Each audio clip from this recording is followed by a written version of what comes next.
आज कैलासवासी भानुदासराव बाबूराव करपे यांच्या स्मृतीप्रित्यर्थ जवळपण या ठिकाणी शेतकरी मेळावा आणि व्याख्यानाचं आयोजन केलेलं आहे। या कार्यक्रमाच्या प्रसंगी प्रमुख मार्गदर्शक म्हणून शेतकरी संघटनेचे नेते माननीय कार्याध्यक्ष कालिदासराव जापेट साहेब, राज्य कृषी मूल्य आयोगाचे माजी सदस्य अच्युतराव बापू कंगणे, केस पंचायत समितीचे माजी सभापती नेताजी बापा शिंदे, नारायण आबा पांडे, शेतकरी नेते उत्तमराव माने यासह गावातील शेतकरी, परिसरातील शेतकरी या ठिकाणी उपस्थित आहेत। मी सर्वप्रथम संयोजकांना विनंती करतो, आपण कालिदासराव जापेट साहेबांचं शाल पुष्प आणि श्रीफळ देऊन या ठिकाणी स्वागत करावं। ॲडव्होकेट करपे साहेबांना विनंती करतो की आपण त्याचं स्वागत करावं।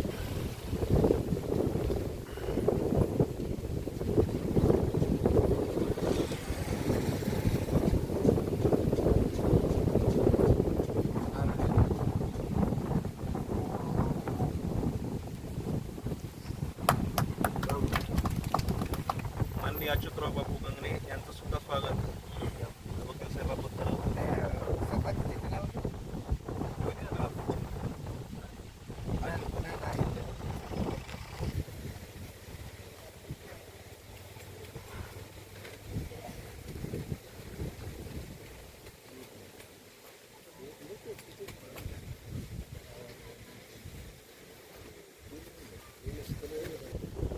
उत्तमराव दादा माने उपस्थित आहेत, त्यांचं सुद्धा स्वागत। अर्जुनराव पाटील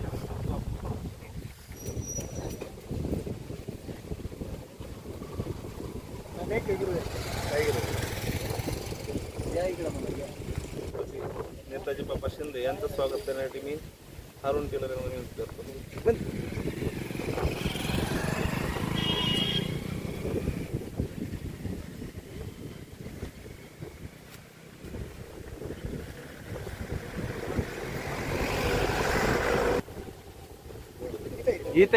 भारत सरकार द्वारा महिला बचत गट घाटनांदो यांना सर्वोत्कृष्ट पुरस्कार मिळालेला आहे। अशा यमुनाबाई सोनोने आपल्यामध्ये हजर झाले आहेत, त्यांचं टाळ्या वाजवून सर्वांनी स्वागत करूया।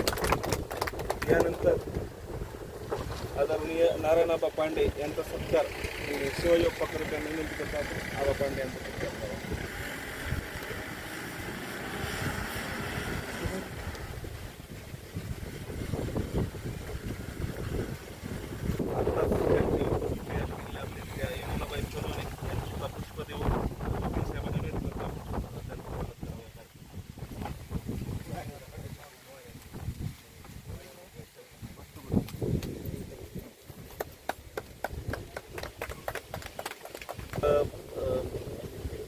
मूर्ती जवळपास पाहुणे संपलेले आहेत, सर्वांचं या ठिकाणी शब्द सन्मानानं स्वागत।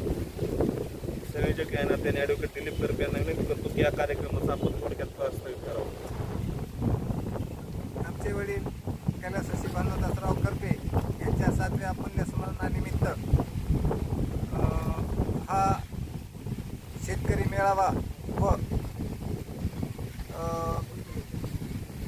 ऊस उत्पादकांच्या प्रश्नावर आवाज उठवणारे आपले सर्वांचे लाडके कालिदासराव जापेट साहेब, अच्युत बापू कंगणे हे शेती प्रश्न, नीतिमूल्य, राजकारण या विविध विषयावर आपल्याला मार्गदर्शन करणार आहेत।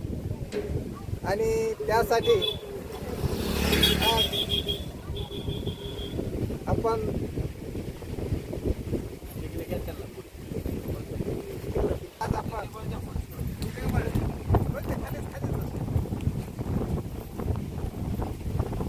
आज आपण हा छोटेखानी शेतकरी मेळावा आयोजित केलेला आहे। आणि आज या कार्यक्रमात समाज प्रबोधन आणि ऊस उत्पादकांच्या समस्या या विषयाला टच करण्यासाठी या कार्यक्रमाचं आपण आयोजन केलं आहे। यासाठी जे सर्व सन्माननीय मान्यवर उपस्थित झाले या सर्वांचं मी स्वागत करतो। इथं उपस्थित असलेल्या सर्वांचं स्वागत करतो। आणि आपण आज या कार्यक्रमाच्या माध्यमातून दरवर्षी मी सेंद्रिय शेती आणि त्याच्या संदर्भात पशुसंवर्धन वेगवेगळे विषय घेऊन दरवर्षी आम्ही ह्या कार्यक्रमाचं आयोजन करतो. त्याच पद्धतीने यावर्षी पण केलं आहे. एक समाज प्रबोधनाचा छोटासा प्रयत्न आपला सातत्यानं आपण राबवतो आणि त्यासाठी आज आपण सर्वजण उपस्थित झालात. सर्वांचं स्वागत करतो आणि माझं प्रास्ताविक संपवतो.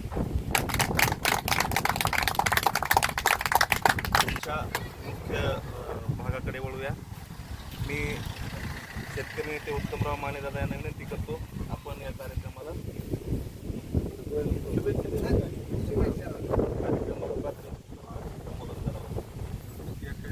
आज या ठिकाणी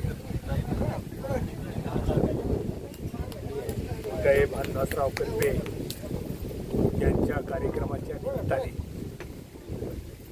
आणि आमचे मित्र सहकारी ॲडव्होकेट दिलीपराव कर्पे शेतीविषयक सतत तळमळ आणि शेतकऱ्याच्या जीवनामध्ये कसे बदल घडवता येतील याच्यासाठी सतत तळमळीनं कार्य करणारे आमचे वकील साहेब आज यांच्या वडिलांचा पुण्यतिथीचा कार्यक्रम या ठिकाणी आयोजित केलेला आहे. पहिल्या प्रथम मी वकील साहेबाला आणि त्यांच्या कुटुंबाला शुभेच्छा देतो. कारण का माणूस जन्माला येतो आणि शेवटी तो निघून जातो, परंतु जन्माला आल्यानंतर आपण जीवनामध्ये काय काम करतो आहोत आणि आपण शेतकऱ्यासाठी सर्वसामान्य माणसासाठी आपलं काय योगदान आहे हे करणं जीवनात खूप काही महत्त्वाचं आहे. स्वतःसाठी तर प्रत्येकजण काय, पण दुसऱ्यासाठी जीवन जगणं आणि दुसऱ्याच्या कुटुंबामध्ये एक सुख समाधान लाभणं याच्यासाठी कार्य करणं या जीवनामध्ये जो काही आनंद आहे तो आनंद कशातच नाही. तर या प्रकारे आमचे जे काही चळवळीचे सर्व नेतेगण कालिदासरावजी आपेट यांच्या विद्यार्थी दशेपासून खूप शेतकरी चळवळीमध्ये त्यांना काम केलेलं आहे. त्याच्यानंतर जे दुसरे व्याख्याते आहेत अच्युतबापू गंगणे यांचं तर सतत आज देखील लिखाण सतत चालू आहे आणि शेतकऱ्याच्या जीवनाबद्दल पोटतिडकीने ते मांडणी आजही करतायत. त्याच्यानंतर आमच्या ताई यमुनाताई सोनवणे यांनी सुद्धा महिलांच्या जीवनामध्ये कशा पद्धतीने काय परिवर्तन करता येईल हे त्यांचं सुद्धा योगदान खूप मोलाचं आहे.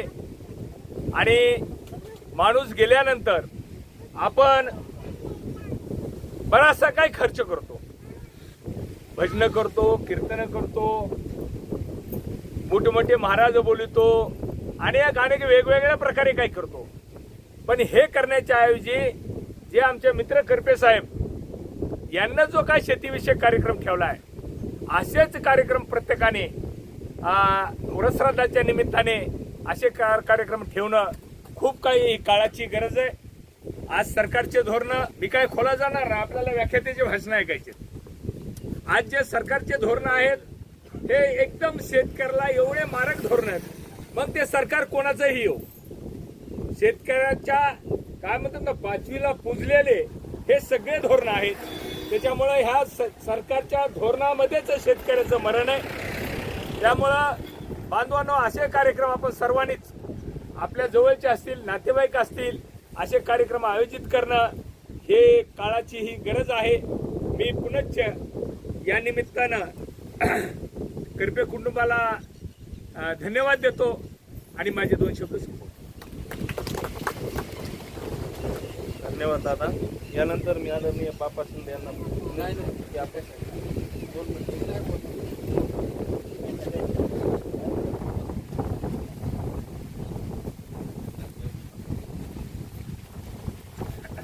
प्रतिवर्षाप्रमाणे याही वर्षी आपल्या वडिलांच्या 7व्या पुण्यस्मरणाच्या निमित्तानं काय कार्यक्रम घ्यावा, तो जो खऱ्या अर्थानं पिढ्यानपिढ्या अडचणीत असणारा सामान्य शेतकरी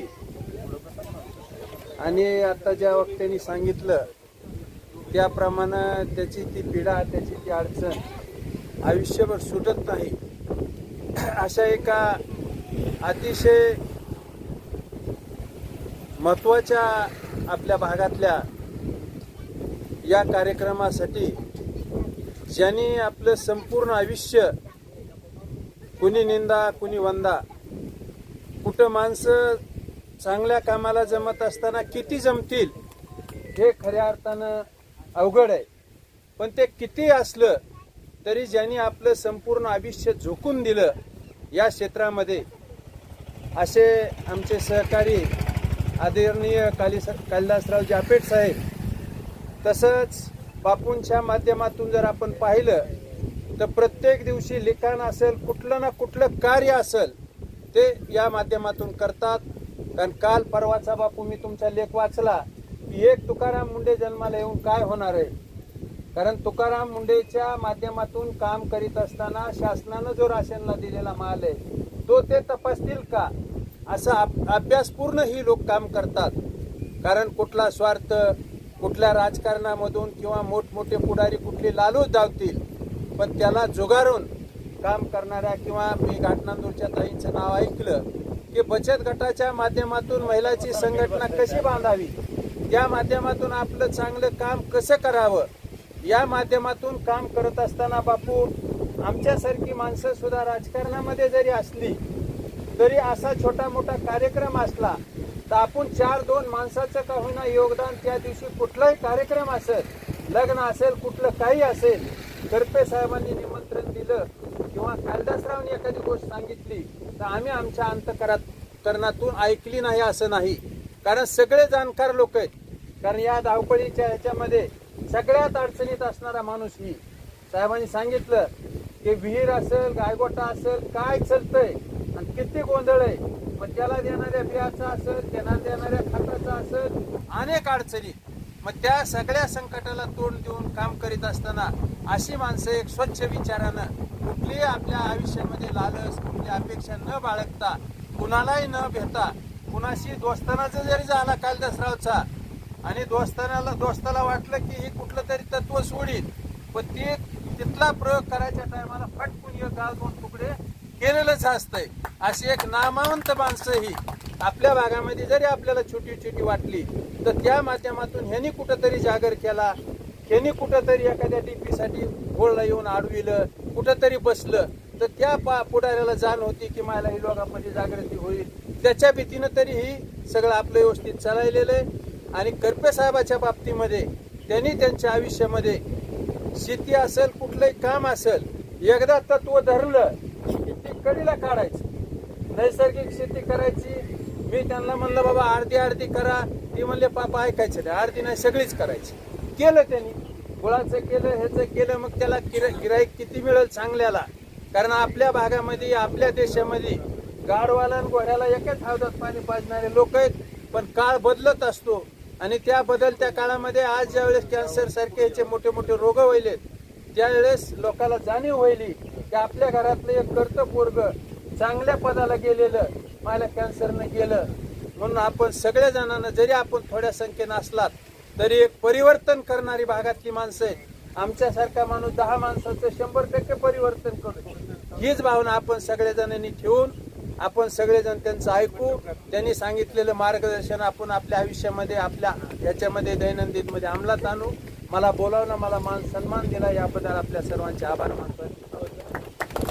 तर मिळाला भारत सरकारचा आपल्या घाटनांदूरच्या यमुनाताई सुरवशे हे सोनवणे या ठिकाणी उपस्थित आहेत. मी त्यांना विनंती करतो आपण या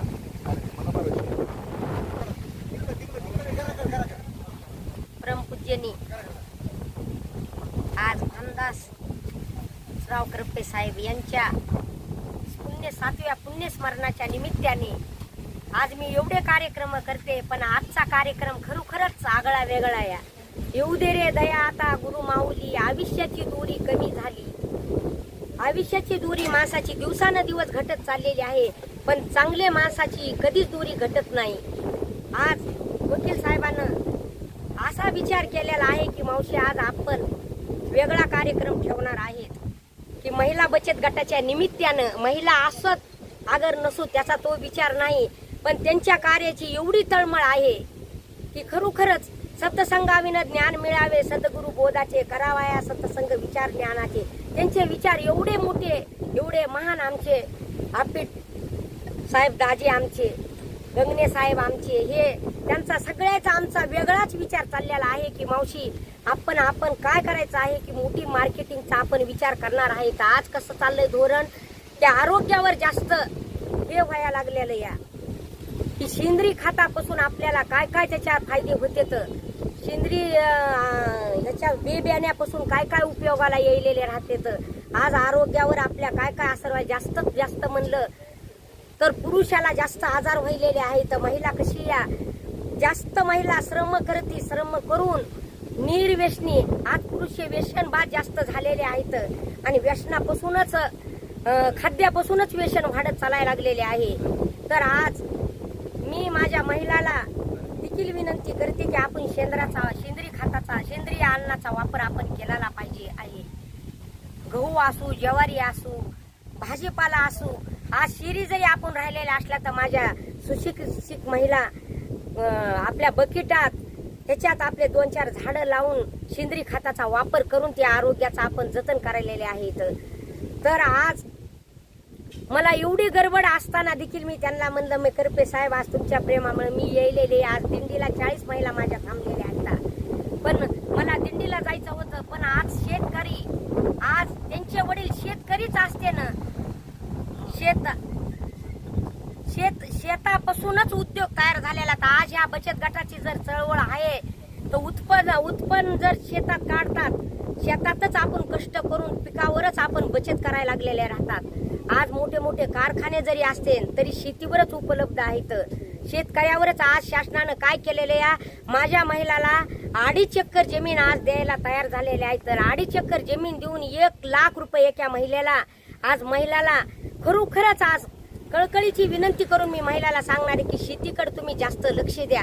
शेतीकडे जर लक्ष दिलं तर आपलं आरोग्य चांगलं राहतं. या शेतीला जरी महिला राहिलेल्या जरी असल्या तरी शेती थोडं तरी श्रम केले पाहिजे त्यानं कुठं तरी जाऊन. तर आज शेतीपासून काय काय उपयोग माणसाला व्हायलेला आहे. मीच माझा अनुभव सांगते, मी शेतातच राहिलेले आहे. असे करपे साहेब सारखे मी 4ला उठते, 4ला उठले तेव्हापासूनच मी श्रम करायला लागलेले राहते. या आज भाजीपाला तिथं स्वतः तयार करते या, आणि तयार करून देखील मी 10 लोक जगविते या. तर का तर आपल्या आरोग्याकरता, आपलं आरोग्य आपलं चांगलं राहण्याकरताच आपण हे काम करायला लागलेले आहे. तर म्हणून अशी तळमळ आमच्या वकील साहेबाची असते या की काय केल्यानं काय होईल मावशी, आपण काहीतरी आपण केलं. आज पुसला बीडीओ साहेब आलेले होते, जिल्ह्याचे साहेब आलेले होते. तर आज आपल्याला सेंद्रिय डाळी, गूळ त्यांचं मी नाव दिलेलं आहे. तर आपल्याला 40 लोक आपल्याला मावशी त्याच्यात लागणार आहेत उत्पादनाला.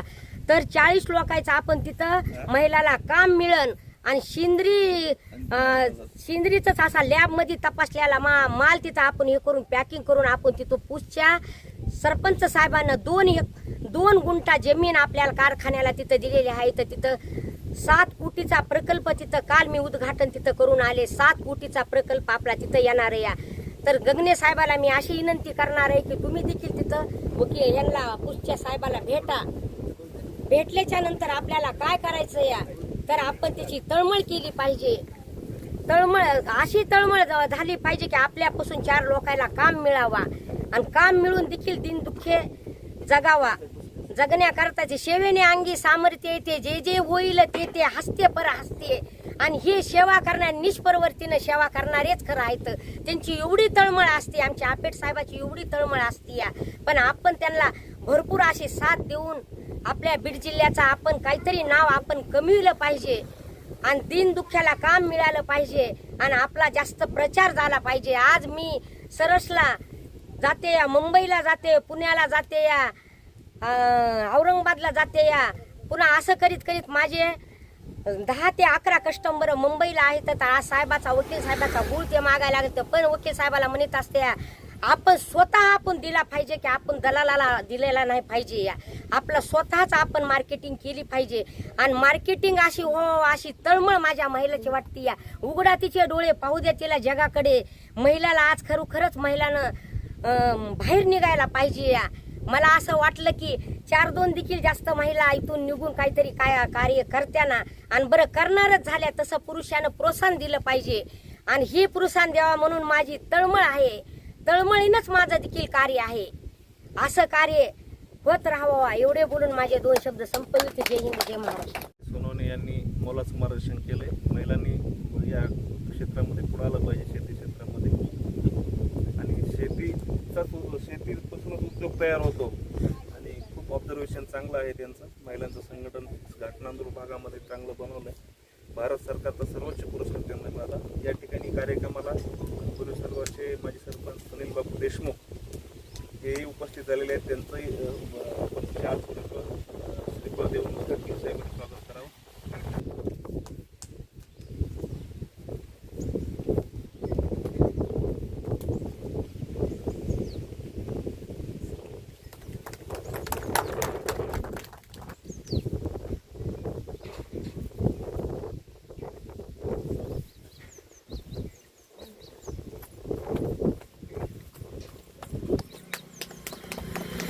या कार्यक्रमाचे 2 प्रमुख व्याख्याते आता राहिलेले आहेत. मी आदरणीय अशोक बापू गंगणे यांना विनंती करतो की आपण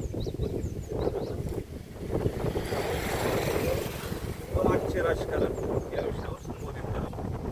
मुलाजी करपे, आमचे ॲडव्होकेट दिलीपरावजी करपे साहेब, प्रकाशरावजी करपे साहेब, चंद्रकांतजी करपे, राजभाऊ करपे, हे सगळे आपल्या कुटुंबातली माणसं आहेत. त्यांचे वडील म्हणजे आमच्या पित्यासारखेच आहेत. आज त्यांची 7वी पुण्यतिथी आपण या कार्यक्रमाच्या निमित्तानं दरवर्षी प्रमाणे साजरी करतो आहोत. त्यांना अभिवादन करण्यासाठी आपण सर्वजण या ठिकाणी आलेले आहोत. प्रथम त्यांचं पुण्यस्मरण करतो. आज हा कार्यक्रम याच वर्षी असं नाही, खूप चांगले कार्यक्रम याच्या अगोदर आम्ही या कार्यक्रमाला हजर राहिलेले आहोत. खूप चांगले कार्यक्रम या ठिकाणी झालेले आहेत. आणि आज या पुण्यतिथीच्या निमित्तानं साहेबांनी आम्हाला सांगितलं की बापू तुम्हाला बोलावं लागणार आहे आज. त्यांनी विषय पण देऊन टाकला. मग कालिदासरावनी सांगितलं की तुम्हाला पण विषय देऊन टाकला, तुम्ही 2 जण या. आणि म्हणलं की आम्ही सर्वसाधारण चळवळीतले माणसं, कोणीतरी चांगले अधिकारी, वेगवेगळ्या विषयातले तज्ज्ञ, अशा दरवर्षीप्रमाणे तुम्ही बोलू. आपण नाही म्हणले यावर्षी काहीतरी कार्यक्रम आहे म्हणले लग्नाचा, आणि मग आपण सकाळी लवकर असा कार्यक्रम करावा लागणार आहे, तेव्हा तुम्हाला येणं भाग आहे.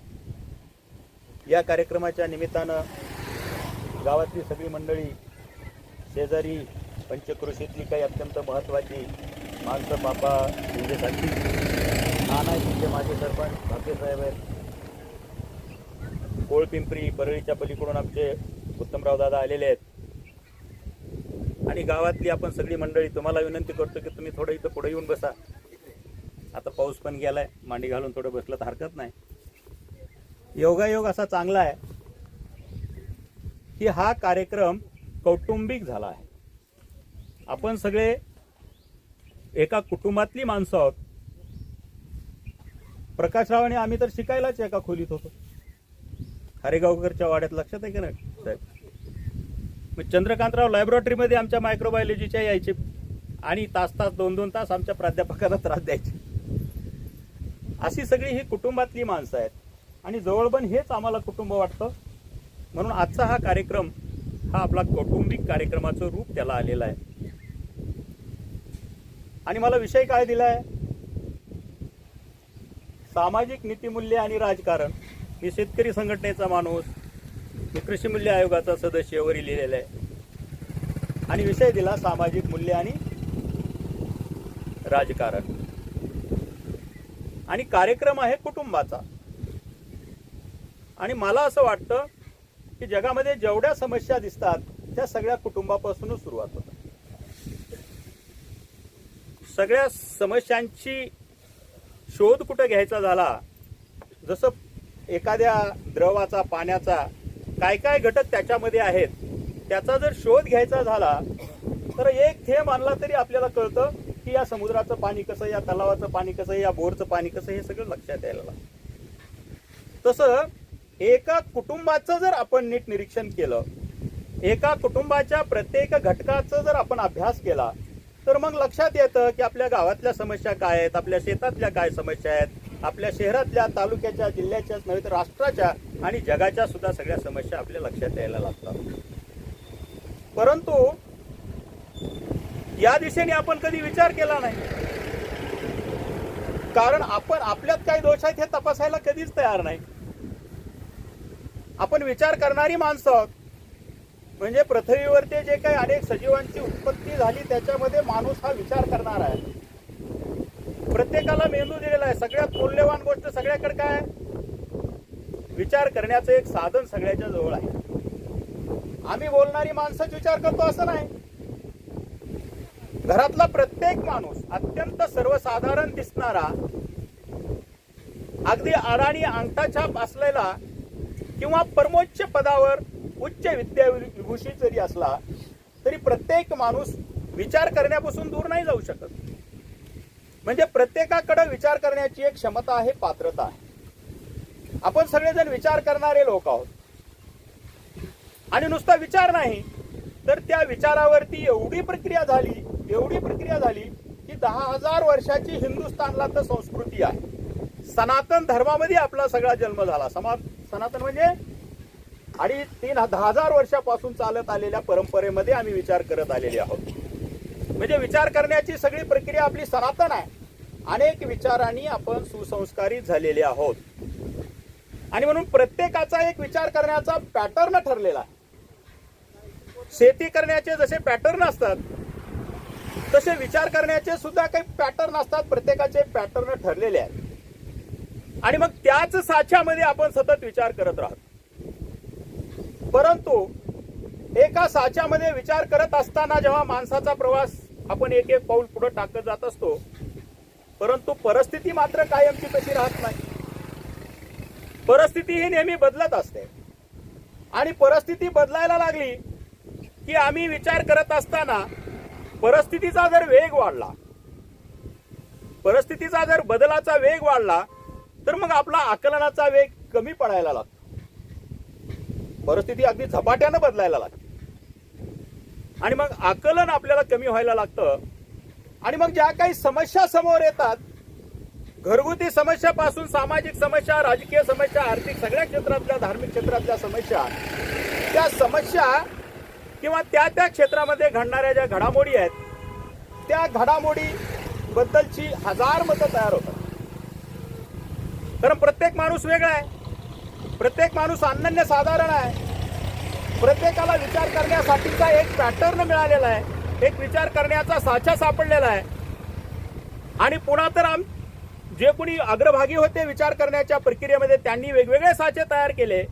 धर्माचे साचे केले, राजकारणाचे साचे केले, जातीचे, धर्माचे वेगवेगळे असे साचे केले. आणि मग आम्ही ज्या साच्यात पडलो त्या साच्याच्या अनुषंगाने आम्ही या बदलांकडे पाहत असतो. मग ते घरातले बदल असोत, समाजातले बदल असोत की राष्ट्रीय पातळीवरचे, जागतिक पातळीवरचे बदल असोत, या सगळ्या बदलांकडे आपण पाहत असतो आणि त्याचं मूल्यमापन आपण सतत करत असतो. काय चांगलं काय वाईट असं ठरवत असतो. त्याच्यासाठी आपली बुद्धी नुसती बुद्धी नाही आता तर विवेक बुद्धी वापरत असतो. चांगलं आणि वाईट निवडण्यासाठी साध्या बुद्धीचा उपयोग नाही तर विवेक बुद्धीचा उपयोग करावा लागतो. बाजारात गेलं की फळं घ्यायची झाली तरी आपण विचार करतो की कोणती फळं चांगली आहेत, कोणती फवारलेली आहेत, कोणती ऑर्गॅनिक, इनऑर्गॅनिक आहेत, बरोबर ना? अशी सगळी निवड करून आपल्यावर जो काही संस्कार झालेला आहे त्या संस्काराला देऊन, म्हणजे फवारलेलं खायचं का बिना फवारलेलं खायचं हे सगळं डोक्यात घेऊन आपण अशा पद्धतीची निवड करत असतो. आणि म्हणून प्रत्येकाचा विचार करण्याचा पॅटर्न त्या त्या क्षेत्रामध्ये आपला ठरलेला असतो, एक व्ह्यू ठरलेला असतो. आणि बदल इतक्या झपाट्यानं होतात, परंतु प्रत्येकाकडे असलेला विचार व्ह्यू बदलाच्या बरोबर तो अचानकपणे बदलता येत नाही. तो पिढ्यानपिढ्या आपल्यावर संस्कारित झालेला बदल असतो. ती काही एखादी अशी वस्तू नाही, टूल बॉक्स की उचला आणि फेकून द्या. तो विचार आहे, परंपरागत पद्धतीने आलेला आहे आणि म्हणून तो विचार फेकून देता येत नाही. मागल्या परिस्थितीतला घडलेला इतिहास त्या इतिहासाची आणि वर्तमानामध्ये चालू असलेल्या घडामोडीची या दोघांची सांगड घेऊन भविष्याचा वेध घेत पुढचं पाऊल आपल्याला टाकायचं असतं. अशा पद्धतीने आपण जात असतो. आणि म्हणून मग अशा परिस्थितीमध्ये जेव्हा बदलाचा वेग वाढत असतो तेव्हा त्या ऐतिहासिक गतिमानतेमुळे मूल्य संभ्रमही मनामध्ये निर्माण होत असतो. जी काही मूल्ये आपण घेऊन जगत असतो, माणूस म्हणून, समाज म्हणून, धर्म म्हणून जी काही मूल्ये आपण घेऊन चालत असतो, तर हा मूल्य संभ्रमही निर्माण होत असतो. मूल्य बदलत जात असतात.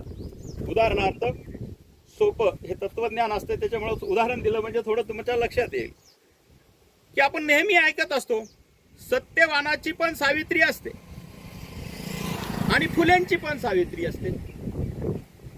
आणि मग सत्यवानाच्या सावित्रीचं बरोबर आहे का फुलेंच्या सावित्रीचं बरोबर आहे, याच्यावरती आपल्या बुद्धीला विचार करायचा असतो आणि निर्णय करायचा असतो. आणि मग त्याच्यामध्ये दोन फळ्या पडतात, फाळणी व्हायला लागते. कुणी मांडणी करतं की सत्यवानाच्या सावित्रीनं जे जीवन जगलं त्याचं समर्थन करणारी एक बाजू उभी टाकते.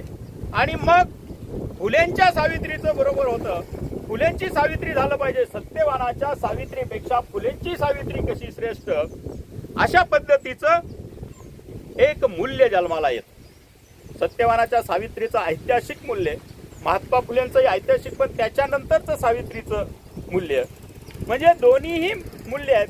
दोन्हीही मूल्यांचं समर्थन करणाऱ्या समाज या ठिकाणी उपलब्ध आहे.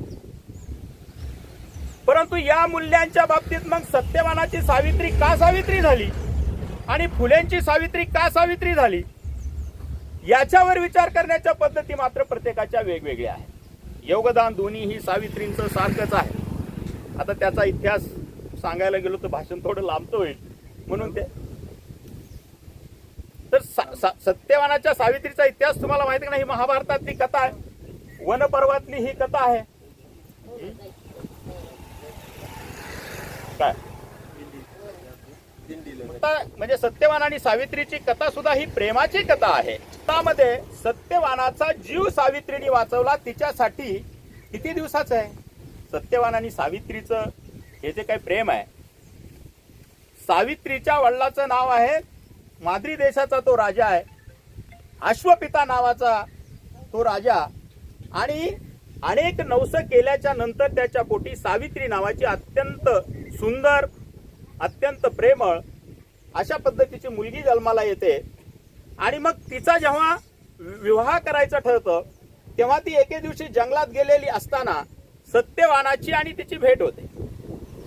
सत्यवान ही शाल्य नावाच्या राजाच्या पोटी जन्मलेला असाच एक राजपुत्र असतो आणि त्याचं राज्य बुडालेलं असतं. आणि तो सत्यवानाचे वडील एका जंगलात राहत असतात, म्हणून सत्यवान हा जंगलात असतो. एके दिवशी ते सत्यवानाची सावित्री जंगलात गेल्याच्या नंतर या दोघांची भेट होते आणि तेवढ्याच काळामध्ये त्यांचं प्रेम जमतं आणि त्याच्या सोबतच लग्न, पहिलं प्रेम जिथं जमलं त्याच्यासोबतच लग्न करायचं असा निर्णय ती करून टाकते. तेवढ्यात तिथं नारद मुनी येतात आणि नारद मुनी काय सांगतात की सत्यवानाचं आयुष्य फक्त 1 वर्षाचं आहे, परंतु सावित्री जिद्दी असते, चिकाटी असते, प्रामाणिक असते, तिचं प्रेम सत्य असतं आणि म्हणून ती निर्णय करून टाकते की 1 वर्षाचं जरी सत्यवानाचं आयुष्य असलं तरी त्या सत्यवानाला कसं वाचवायचं त्याचा निर्णय मी करू शकते. तिची तिला स्वतःवरती भरोसा असतो आणि म्हणून ती तिचा निर्णय बदलत नाही. आणि एके दिवशी सत्यवान ज्यावेळेस जंगलामध्ये लाकडं तोडून गुजराण करणं त्यांचं चालू असतं, जंगलात राहिलेलं असतात, राज्य बुडालेलं असतं, त्या सत्यवानाला त्या काळात उन्हात तापमानाचा परिणाम होतो आणि चक्कर येते. चक्कर येऊन पडल्याच्या नंतर सावित्री त्याला घेऊन वडाच्या झाडाखाली, त्याला अक्षय वृक्ष असं नाव दिलेलं आहे. त्यावेळेस ऑक्सिजन हा शब्द इतिहासामध्ये कुठं सापडत नाही, परंतु अक्षय या शब्दाचा अर्थच ऑक्सिजन असावा.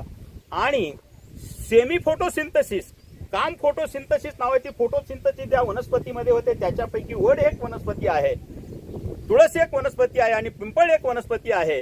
आणि म्हणून सावित्री त्या काळामध्ये त्याच्या श्वासोश्वासावर परिणाम झाला म्हणून त्या वडाच्या झाडाखाली त्याचं घेऊन बसते असा तो संदर्भ आहे.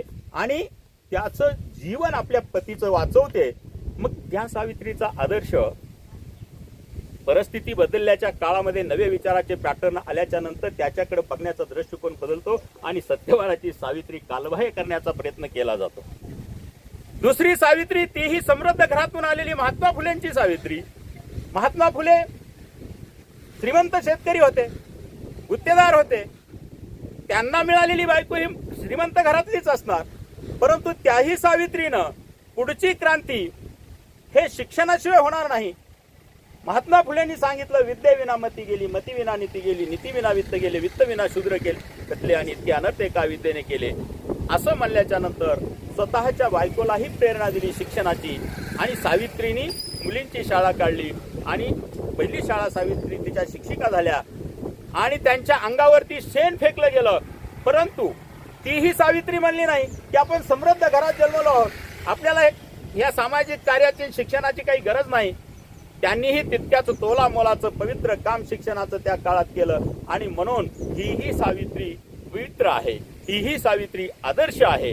अशा बघण्याचे जे दृष्टिकोन पॅरलेली चालायला पाहिजे होते ते न होता दोन सावित्र्यांच्या मध्ये विरोधाभास निर्माण करून काही नवीन मूल्य, शत्रुकेंद्री मूल्य प्रस्थापित झाले आणि म्हणून आमच्या मनामध्ये कुठलेही मूल्य तपासत असताना मूल्य संभ्रम निर्माण होतो.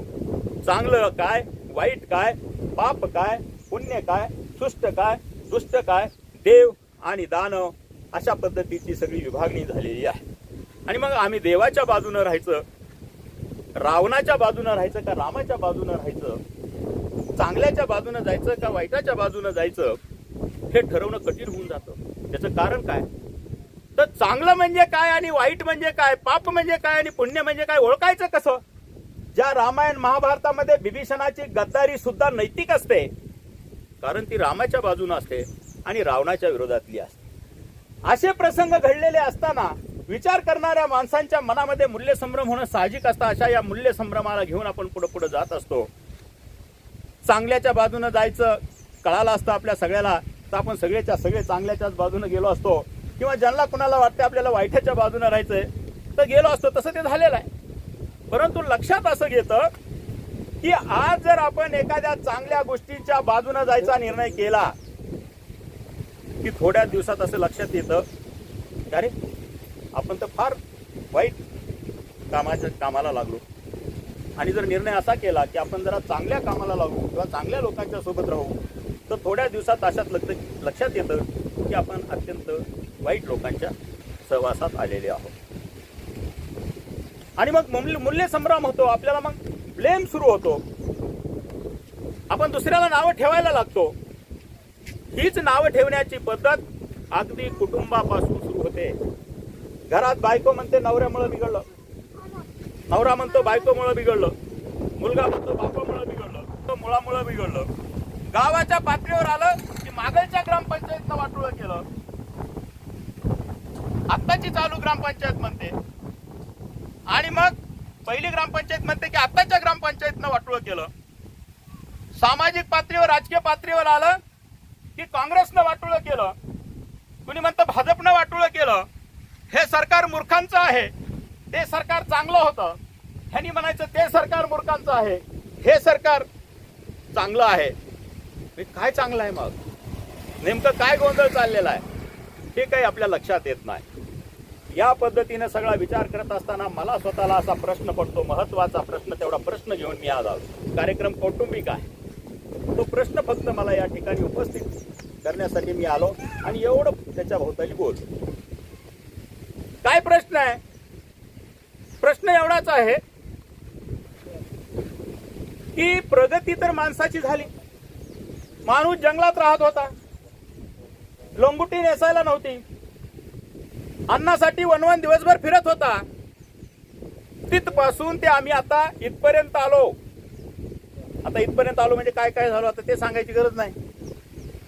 संबंध जगभरामध्ये माणसाचा प्रचंड विकास झालेला आहे, प्रचंड विकास झाला, प्रगती प्रचंड झाली. आणि एवढी मोठी प्रगती झालेली असताना पुन्हा आपल्या तक्रारी काय आहेत? याला समाज लय बिघडला, घर लय बिघडलं, गाव लय बिघडलं, पक्ष लय बिघडला, नेत्याने म्हणायचं नेतेले जनता बिघडली, जनतेने म्हणायचं नेते बिघडले. मग नेमकं काय बिघडलेलं आहे? प्रगती तर प्रचंड झाली. ही प्रगती माणसाच्या अंगी काही नैतिक मूल्य असल्याशिवाय, शिस्त असल्याशिवाय, समजदारी असल्याशिवाय झाली का? उत्तर येईल की नाही. आपण एकमेकाला समजून घेतो, नवरा बायकोला समजून घेतो, मुलगा बापाला समजून घेतो, नेते कार्यकर्त्यांना समजून घेतात, कार्यकर्ते नेत्याला समजून घेतात. आणि हे असं समजून घेण्याची सगळी प्रक्रिया, त्याचा परिपाक म्हणून प्रगती झाली. आणि मग वाईट काय झालं? तर जे काही वाईट होऊ लागलेलं आहे, कुटुंब संस्था विस्कळीत व्हायला लागल्या, आत्महत्या लोक करायला लागले, गुंडगिरी, दादागिरी, माफियागिरी सुरू झाली, खंडनेखोरी सुरू झाली, पक्ष बदलायला लागले, नीतिमूल्य राहिलं नाही, पक्षाचे धोरण राहिले नाहीत, कुणी कोणत्या पक्षात चाललं, या पक्षाचा म्हणून निवडून दिलं की त्या पक्षात निघून जायला लागला. हे सगळं बिघडलं. ही अधोगती आहे. आणि मग या सगळ्या घडामोडींचे काच कंगोरे आणि लाता बुक्क्या आपल्याला बसू लागलेल्या आहेत. म्हणून आपल्याला वाटतं की सगळं बिघडलं. पण सगळं बिघडलंय का? पिसारा फुलला ना माणसाचा. माणूस हा पिसारेबाज प्राणी आहे. स्त्री आणि पुरुष दोघंही पिसारेबाज आहेत. आंब्याची कोय एवढीच असते, पण ती आंब्याची कोय उगवते आणि मोठं झाड होतं. त्याला एक प्रश्न विचारूया आपण आंब्याच्या झाडाला, की का रे आंब्या, तू कशासाठी जगतोस? पुस्तकात लिहिलंय आपल्या सगळ्या की आंब्याचं झाड उन्हात तापतं, किंवा कोणतंही झाड पावसात भिजतं, थंडीमध्ये कुडकुडतं, माणसाला सावली देतं, खायला गोड गोड फळं देतं, चटकदार लोणचं देतं, कामासाठी लाकडं देतं. हे झाड माणसासाठी राबतं. खरं आहे का? हे खरं आहे का? सांगा. आपल्यासाठी जगतं का ते झाड? हे खोटी गोष्ट आहे. हे पुस्तकात लिहिली म्हणून आपल्याला खरी वाटते. मग पुस्तकं खरी आहेत का? असा पण मूल्य संभ्रम तयार होतो, प्रश्न निर्माण होतो की पुस्तकात सुद्धा खोटं लिहिलेलं असतं. सूर्य दररोज सकाळी पूर्व दिशेला उगवतो. या प्रश्नाचं उत्तर काय? सांगा बरं. माहित आहे का तुम्हाला सूर्य कोणत्या दिशेला उगवतो? सूर्य दररोज सकाळी पूर्व दिशेला उगवतो. ही गोष्ट खरी का खोटी? बापू, दोन्ही बापू. कशामुळं खरी? कारण ती पुस्तकात लिहिली आहे म्हणून खरी. आता हे पुस्तकात सगळं खोटच लिहून ठेवलंय. काय? सूर्य दररोज पूर्व दिशेला उगवत नाही हे सत्य आहे. कसं सत्य आहे?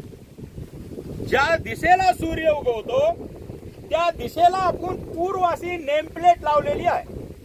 हे इंजिनियर साहेब आहेत, त्यांच्या घराला इंजिनियर म्हणून खूप नेमप्लेट लावली. डॉक्टर साहेब आहेत, वकील साहेब आहेत, नेमप्लेट लावली. तसं सूर्य ज्या दिशेला उगवतो त्या दिशेला आपण पूर्व म्हणलं. ज्या दिशेला मावळतो त्याला आपण पश्चिम असं दिशेचं नाव दिलं. सूर्य पूर्व दिशेला उगवतो हे काही खरं नाही. त्या दिशेला नाव आपण पूर्व दिलं हे खरं आहे. पण ते आम्ही डोक्यात घेऊन आतापर्यंत बसलो. आणि म्हणून विचार करत असताना, समाजातली मूल्य तपासत असताना हा मूल्य संभ्रम आपल्या डोक्यामध्ये कायम राहतो. प्रगती प्रचंड झाली, परंतु तरीही समाजामध्ये ज्या काही वाईट घटना घडतात असं आपल्याला वाटतं. त्याच्या जे काही लाताबुक्या बसतात तर त्या लाताबुक्या कशाच्या आहेत? प्रगती झाली परंतु उन्नतीचा अभाव आहे.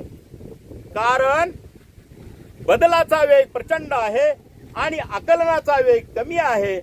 म्हणून मूल्य जशी बदलत जातात, प्रगती जशी पुढं पुढं जाते, गतिमान होते, त्यामुळे जो बदल घडतो त्याच्या बरोबर मूल्य सुद्धा बदलत असतात. मूल्यांचं स्वरूप बदलत असतं, पण बदललेली मूल्य आमच्या लक्षात येत नाहीत. आणि म्हणून आम्हाला वाटत असतं की सगळं बिघडत चाललेलं आहे. जसं मी मगाशी उदाहरण सांगितलं, सत्यवानाची सावित्री आणि फुलेंची सावित्री. आता फुलेंची ही सावित्री आदर्श मानायला काही लोक तयार नाहीत आणि सत्यवानाची सावित्री तर मागं सोडून दिली. आता स्वयं सावित्री, घटस्फोट, एकल कुटुंब अशा पद्धतीची सुद्धा नवी समस्या आणि त्या पद्धतीनं राहणं त्या पद्धतीनं जीवन जगणं, तशा पद्धतीचा समाज निर्माण होणं हे मूल्य प्रस्थापित होऊ लागलेलं आहे. आणि मग आपण म्हणतो की जेव्हा एका दुसऱ्याच्या घरात अशी घटना घडते तेव्हा ती समस्या असते, अनैतिक असते, मानहानी करणारी असते.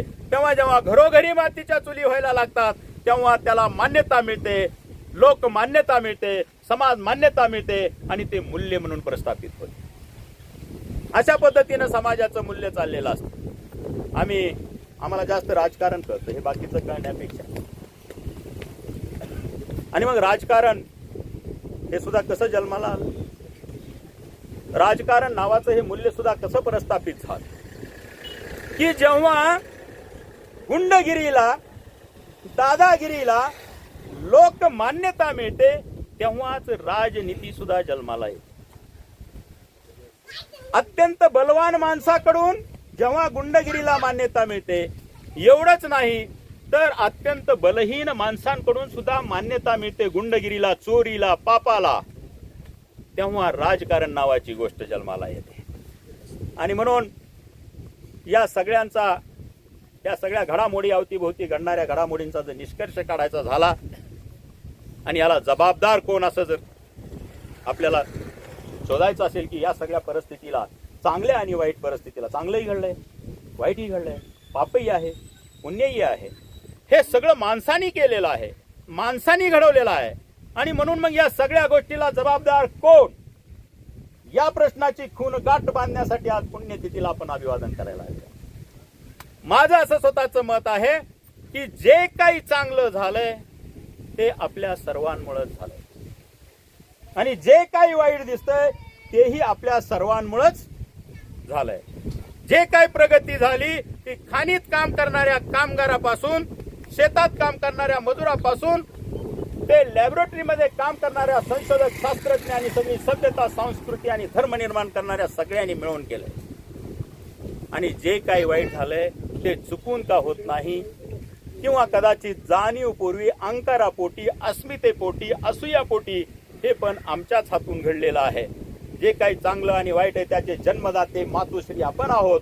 आणि म्हणून आज निर्णय एवढा करणं, एक विचाराचा पॅटर्न, विचार व्ह्यू, मी म्हणलं की आपण विचार करणारी माणसं आहोत, विचार करण्याचा पद्धत बदलण्याची आवश्यक वेळ आलेली आहे, दृष्टिकोन बदलून विचार करण्याची वेळ आलेली आहे. दोष माणसात नाही. आपण म्हणतो परिस्थिती गांडू असते, दोष परिस्थितीत असतात, दोष माणसात नसतात. परिस्थितीचं आकलन कमी होऊ लागलं की आपला पाऊल कुठं टाकायचा याचं आकलन होत नाही आणि मग पाऊल चुकीच्या ठिकाणी पडतो आणि आपणच पडतो.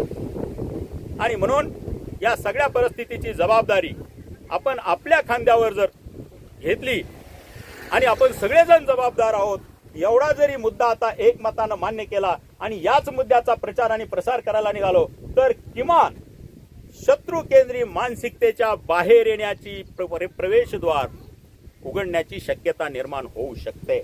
आणि मग जे काही जातीय संभ्रम, राजकीय संभ्रम, हे जे काही शत्रू केंद्रीय मानसिकता समाजामध्ये रुजली गेलेली आहे ती पहिल्यांदा जर थांबली तर मग माणसाला नेमकं या सगळ्या गोष्टींच्या पाठीमागचं कारण काय आहे त्या कारणांच्या जवळ जाता येईल. आम्ही सगळी कारणं वरवरची शोधतो आहोत. मला सगळी कारणं अशी दिसतात की जगातल्या सगळ्याच समस्यांचं महाद्वार शेती आहे. कृषी मूल्यम ही जीवनम,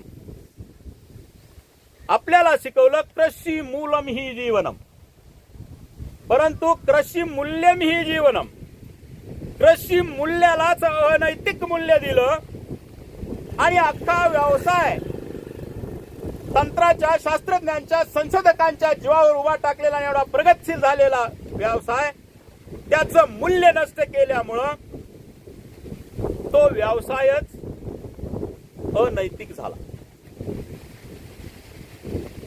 या देशाच्या अर्थव्यवस्थेच्या बाहेर आम्ही कसं तरी जगतो आहोत. शेती हा व्यवसाय देशाच्या अर्थव्यवस्थेच्या बाहेर काढला आणि इथूनच सगळ्या समाजाची नीतिमूल्य बिघडायला सुरुवात झाली. इथली मूल्य ढासळली आणि म्हणून या मूल्यांचं शोषण करून जी जी काही व्यवस्था उभी केली, राजकीय व्यवस्था असो, धार्मिक व्यवस्था असो, आर्थिक व्यवस्था असो, त्या सगळ्याच व्यवस्थांचा ऱ्हास होत असताना आपण उघड्या डोळ्यांनी पाहतो आहोत. जी संस्कृती आणि सभ्यता उभी केली, शेतीच्या शोषणावरती केली, त्या धर्माचाही ऱ्हास होताना आपण पाहतो आहोत. त्याचं कारण काय की जगातले सगळे धर्म हे शोषणाचं समर्थन करतात. बाबा, जगातले सगळे धर्म शोषणाचं समर्थन करतात, पण जगातला कुठलाच धर्म जगातले सगळे धर्म शोषण करतात, शोषणाला मान्यता देतात, परंतु चोरीला कुणीच मान्यता देत नाही. शोषण हे कुणाचं काम आहे याचं जर मी आता उत्तर तुम्हाला दिलं तर तुमच्या सुद्धा डोक्यामध्ये असा एक स्पार्क होऊन जाईल आणि तुम्ही म्हणताल की काय पागल सारखा हा माणूस बोलतोय. शोषण हे देवांचं काम आहे आणि चोरी हे दानवांचं काम आहे. म्हणून चोर आणि देव हे परस्पर पूरक झाले आणि त्यांच्याच संस्कारामधली व्यवस्था आम्ही पुढे घेऊन जातो आहोत. म्हणून मी काल परवा पोस्ट केली होती की राज्य नको देवांचे किंवा दानवांचे, राज्य हवे मानवांचे. कुठल्याच धर्मानं शोषणाला विरोध केला नाही. शोषण पुढं पुढं चालतं आणि चोरी मागं मागं चालतं. शोषण हे कृत्य आहे बलवानांचे, बलाधिष्ठांचे, बलहीनांच्या विरोधात, आणि चोरी हे कृत्य आहे बलहीनांचे, बलवानांच्या विरोधात. सोप्या शब्दात सांगायचं झालं तर चोरी हे कृत्य आहे श्रीमंतांचे गरिबांच्या विरोधात, आणि चोरी हे कृत्य आहे गरिबांच्या श्रीमंतांच्या विरोधात. आणि मग चोऱ्या करू करू अनेक जण श्रीमंत झाले आणि त्या शोषकांच्या बरोबरीला झाले, आणि शोषक देव आणि दानव असा संघर्ष निर्माण झाला. आणि आपल्या पुढे प्रश्न उपस्थित राहिला की दानवांच्या बाजूनी राहायचं का चोरांच्या बाजूनी राहायचं. आता तर भानगड अशी झाली सगळी की ही व्यवस्था जर अशी 10,000 वर्षापासून आता आपल्या चरणापर्यंत येऊन थांबली आणि आपण त्या व्यवस्थेत जगत असू पिढ्यानपिढ्या, तर मग हे व्यवस्थेचे दोष आहेत. मागाशी पापांनी सांगितलं की मी एक लेख लिहिला होता तुकाराम मुंडे साहेबांच्या, कर्तृत्ववान माणूस आहे. मी त्या लेखात असं लिहिलं की तुकाराम मुंडे साहेब एकटेच कर्तृत्ववान अधिकारी आले असं नाही, त्यांच्या अगोदरी गोरा खैरनार आले, लिहिलं मी त्याच्यात. अण्णा हजारे आले, सुनील केंद्रेकर साहेब आले, अनेक आले. महात्मे, महापुरुष, साधू, संतांची भूमी आहे ही. त्यांचे अभंग आपण सगळे पाठ केले. उत्तम बीजापोटी फळे रसाळ गोमटी म्हणलो. मग उत्तम बीजापोटी फळे रसाळ गोमटी आणि इथली जर इतकी मोठी सगळी संस्कृती, तर मग बिघडलं कुठं? तर बिघडण्याचं कारण असं आहे की जी संस्कृती आम्ही घेतली ती संस्कृती आहे शोषणाची, आणि या शोषण केलेलं जिथं साठवलं त्याच्यावरती डल्ले ज्यांनी मारले त्यांना आपण राक्षस म्हणलो, आणि म्हणून राक्षस आणि देव अशी ही संस्कृती निर्माण झाली. तुम्ही सगळेजण खरे तर देव आहात. तुमच्याच अंतःकरणामध्ये जो सृजनशील असतो, जो निर्माता असतो, तोच ईश्वर असतो. ऐश्वर्यातच ईश्वराच्या खुणा ज्यांनी ज्यांनी शोधल्या त्या राष्ट्रांमध्ये बंधुता, स्वातंत्र्य, समता, अहिंसा या मूल्यांची प्रस्थापना होत असताना आपल्याला दिसते आहे.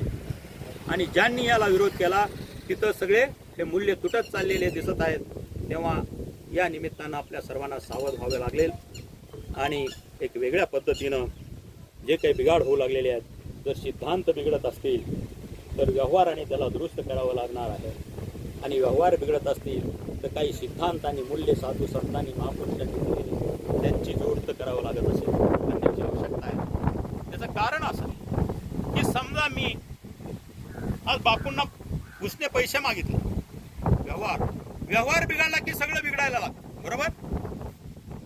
व्यवहार नाही बिघडले तर बहुतेक काही बिघडत नाही. मी जर समजा बापूंना पैसे मागितले, बापू जरा 25,000 उसने द्या, मला अडचण पडली, तर बापू म्हणतील तेव्हा ह्या अच्युत बापूंनी कधी पैसे मागितले नाही, चांगला माणूस आहे, काही द्यायला हरकत नाही, काही अडचण आली असेल देऊन टाकले 25,000. मग आम्ही त्यांच्यासोबत वायदा केला की सोमवारी आम्ही तुम्हाला 25,000 रुपये देऊ.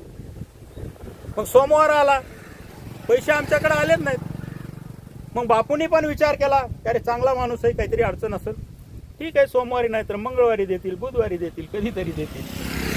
मग त्यांनी काही आपल्याला विचारलं. दुसरा सोमवार आला, बापू वाट बघायले, त्यांची पण काहीतरी अडचण आहे. मग दुसऱ्याही सोमवारी पैसे आमच्याकडून त्यांचे गेले नाहीत. मग आता बापूंना मात्र थोडे आगतिक झाले, अडचण आलेली. मग त्यांनी फोन केला मग आम्ही फोन उचललाच नाही, पैसे आले नाही ना दुसऱ्या बी सोमवारी, मग फोन आम्ही उचललाच नाही. मग तिसरा सोमवार आला, मग तिसऱ्या सोमवारी पण आमच्याकडे पैसे आले नाहीत. मग बापूच्या मनामध्ये माझ्याबद्दल जी काही चांगली भावना होती, चांगले विचार होते की हा चांगला माणूस आहे, प्रामाणिक माणूस आहे, विचार करणारा माणूस आहे, आपण त्याला काही द्यायला हरकत नाही, असं जे काही सुरुवातीला त्यांना वाटत होतं. तर जसं जसं आमचे पैसे देणं झालं नाही, पहिला सोमवार, दुसरा सोमवार, 16 सोमवाराचं व्रत कंप्लीट झालं, पण आमच्याकडे पैसे आले नाहीत आणि त्यांचे देणं झालं नाही. आता काय त्यांच्या डोक्यात सुरू झालं माझ्याबद्दल विचार, काय नीच माणूस आहे, ह्याला लय चांगला समजत होतो मी, आणि 16 सोमवार गेले पण माझे पैसे परत द्यायला लय बेवकूफ माणूस आहे.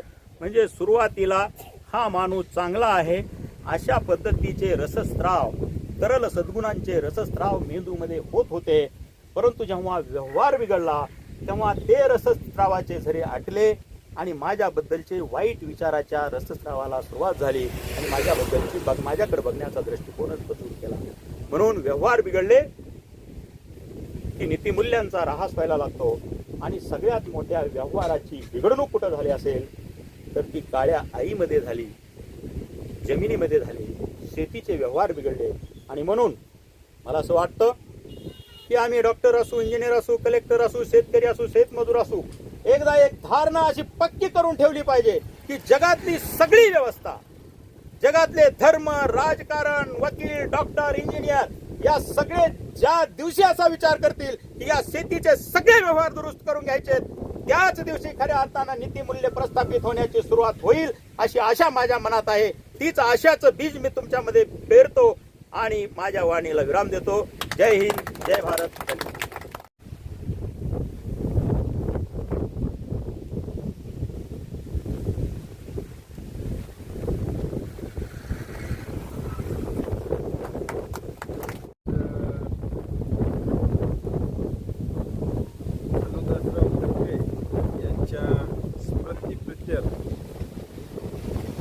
कर्प्या कुटुंबियांच्या वतीनं दरवर्षी पुण्यतिथीचा कार्यक्रम केला जातो. या कार्यक्रमाच्या निमित्तानं एक आगळं वेगळं विचारमंथन करण्यासाठीचा आजचा हा योग घडून आलेला आहे. ओ दीपक महाराज, आपल्याकडं पद्धत अशी किंवा कारखाना आपल्याकडे आला, आंबेजोगाईचा साखर कारखाना, म्हणून प्रगती झाली असं आतापर्यंत सगळे सांगत होते. पण प्रदीपनं तर त्याच्या एकदम उलटच गणित मांडलं की ते कारखाना आला, त्याच्यानंतर इथं येडेश्वरी कारखाना झाला, त्याच्यानंतर आपला गंगामाऊली सुरू झाला. आता ह्या बाजूला मांजरा नदीच्या अलीकडच्या बाजूला हे 3 कारखाने चालू आहेत आणि पुढं पलीकडच्या बाजूने 7 कारखाने चालू आहेत. याच्यामध्ये सगळ्यात महत्वाचं आहे की साखर सम्राट हे शेतकऱ्यांची लूट करतात का नाही करीत, हा त्याच्यामधला सगळ्यात महत्वाचा प्रश्न आहे. सुरेशराव ऐकू यायलंय का? यायलंय ना? यायलंय तिथपर्यंत जायलंय ना? यायलंय.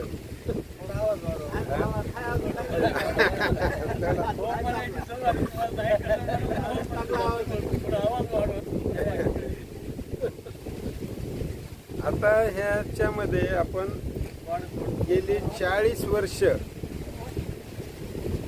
वेगवेगळ्या लुटीच्या कायद्याच्या संदर्भात आपण या संबंधानं काम करत आलेलो आहे. हे पहिल्यांदा वाटत नव्हतं असं की ज्यावेळी शेतकरी संघटनेचं नारायणप्पा बीड जिल्ह्याचे अध्यक्ष म्हणून काम करीत होते आणि अंबाजोगाई कारखान्यामध्ये आडसकर साहेबांची सत्ता होती. चेअरमन बाबूरावजी आडसकर साहेब होते आणि इथून दुसऱ्या कारखान्याला ऊस जाऊ देण्यासाठी एक्सपान्शन झालं कारखान्याचं 1990ला. आणि 90ला एक्सपान्शन झाल्याच्या नंतर कायदा होता झोनबंदीचा की ऊस बाहेरच्या कारखान्याला घालता येत नव्हता शेतकऱ्यांना. आणि इथं तर ऊसाचं शॉर्टेज झालं, म्हणजे कारखान्यानं जुन्या कॅपॅसिटीनं गाळला असता तरी बी 1 लाख टनाच्या आसपासच ऊस होता, त्याच्या गाळपा एवढा ऊस होता. पण संधी अशी तयार झाली शेतकऱ्याच्या समोर.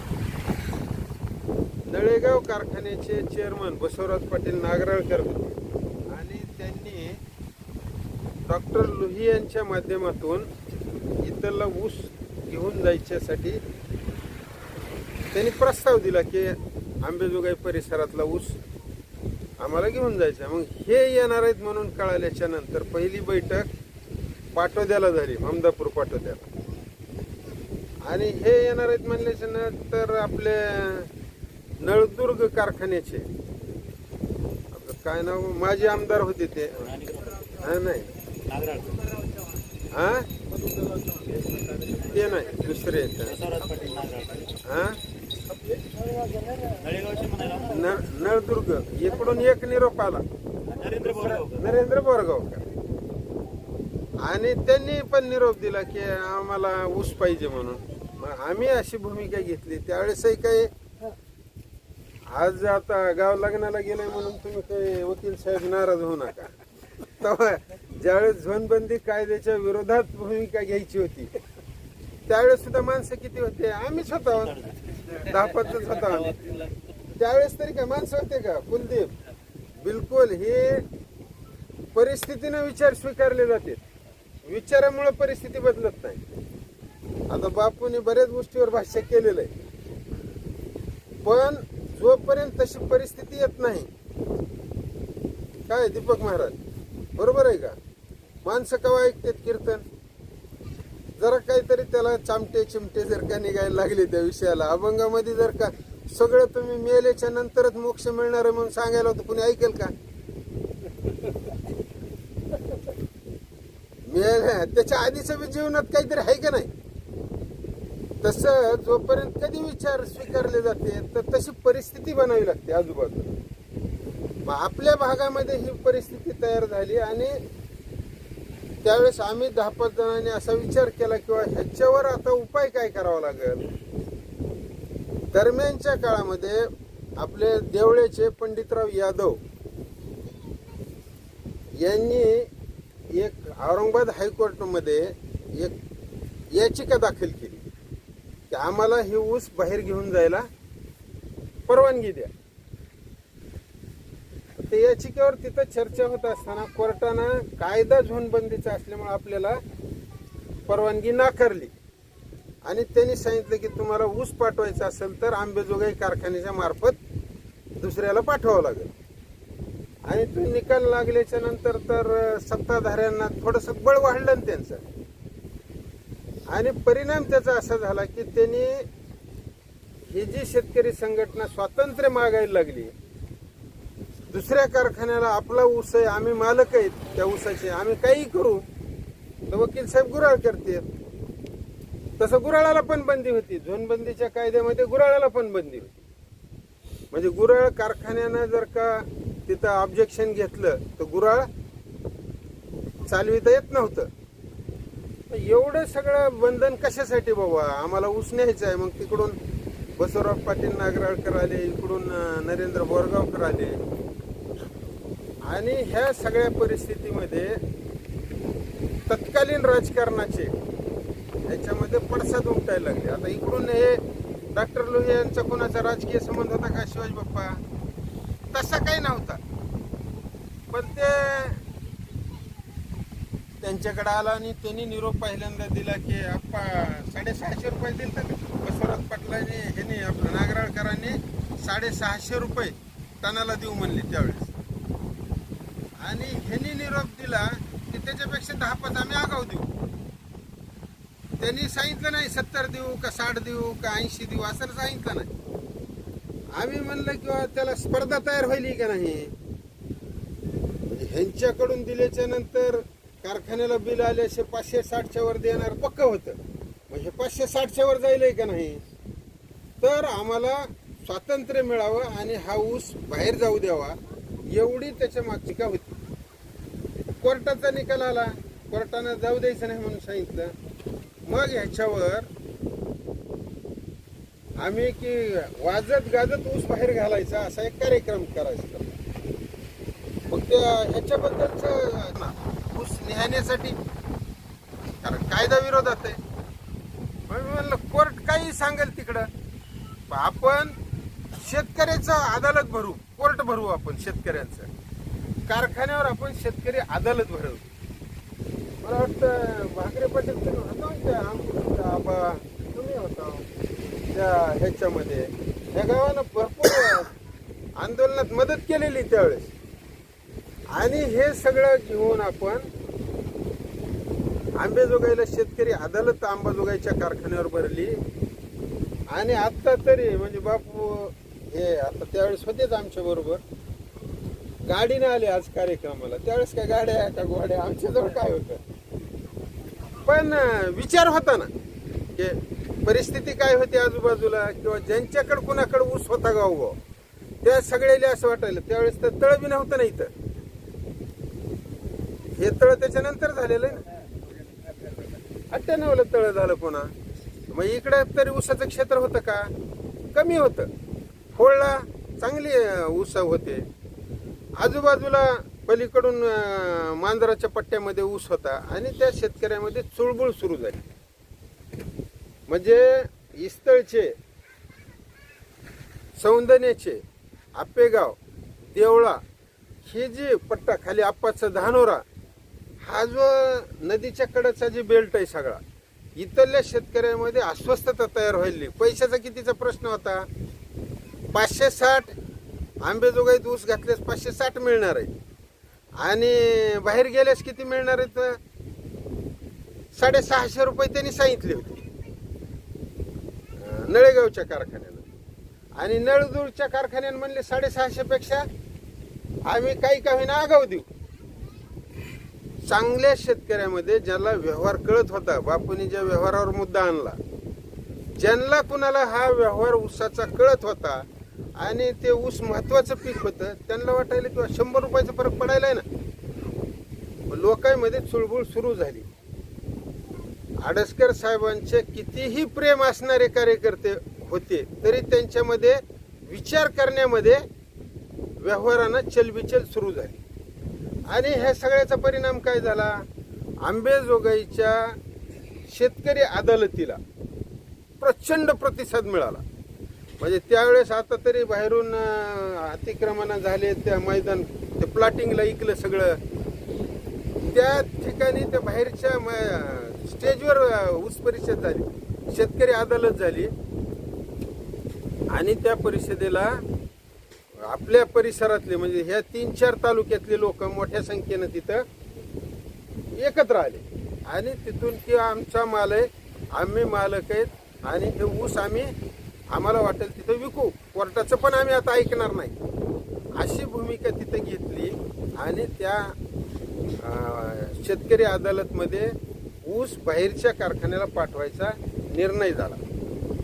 हा निर्णय झाल्याच्या नंतर सत्ताधारी बाजूने त्याला विरोध झाला. आता मी सगळा तपशील सांगत नाही, काय विरोध झाला, कसा झाला हे सांगत नाही मी. पण त्याच्यामध्ये आडसकर साहेबांवर पहिल्यांदा ह्या भागामध्ये कोर्टामध्ये गुन्हा दाखल झाला. त्या आंदोलनाच्या शेवटची परिणिती अशी झाली की अनुरत मामडगे नावाचे आपले जे ममदापूरचे शेतकरी संघटनेचे कार्यकर्ते, त्यांचा ऊस पिटविला. आणि ऊस पिटविल्याच्या नंतर आजूबाजूला म्हणजे पहिली खबर घेऊन नारायणप्पा गावाकडून अंबाजोगाई झाली की तिकडे ऊस पेटलाय म्हणून. आणि त्याचा एवढा भडका उडाला की आंबेजोगाईमध्ये वाजत गाजत गाडी पाठवायची, मोर्चा काढूनच आता एकदा ऊस पाठवू. त्यांचा विरोध मोडायचा असेल तर काय करावं लागेल, तर शेतकऱ्यांची एकजूट दिसायला पाहिजे, ताकद दिसायला पाहिजे. मग त्या दिशेनं सगळा प्रचार प्रसार झाला. आणि नळेगाव कारखान्याला त्यावेळेस पाशा पटेल हे आंबेजोगाईच्या सभेमध्ये भाषण करायला आले होते.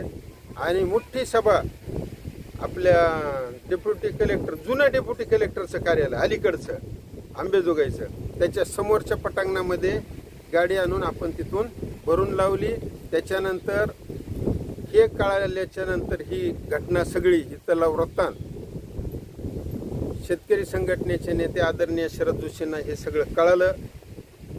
त्यांनी मुद्दाम हे बघण्यासाठी आम्ही एक प्रयोग सुरू केला होता आंबेजोगाईला. मंत्रा आता जे काही हे गाव ह्याच्या आपल्या कोणत्या कंपन्या येतात ॲग्रो प्रोड्युसर कंपन्या, शेतकरी उत्पादक कंपन्या ह्या ज्या काढीत होती, पहिली कंपनी आम्ही त्यावेळेस रजिस्टर केली होती आणि त्या कंपनीच्या चिकन सेंटरचं उद्घाटन करायला शरद जोशी आले अंबाजोगाई. आणि ते उद्घाटन झाल्याच्या नंतर त्यांना काय माहिती पाहिजे होती की ह्या कायद्याच्या विरोधामध्ये वातावरण तयार होऊ शकते का. मग इथं आल्याच्या नंतर आमच्याशी चर्चा केल्यास त्यांना अमर हबीब यांच्या बरोबर सगळ्यांच्या बरोबर चर्चा करून त्यांनी हातोडा मोर्चा आपल्या अंबाजोगाईच्या कारखान्यावर आयोजित केला. हातोडा मोर्चाच्या अनुषंगानं पुढं काम सुरू झालं. अंबाजोगाईच्या ह्याच्यातून एक मोठं आणि 1996ला ज्यावेळेस का सरकार बदललं, युतीचं सरकार आलं, मनोहर जोशी मुख्यमंत्री झाले आणि त्यावेळेस शरद जोशींनी औरंगाबादला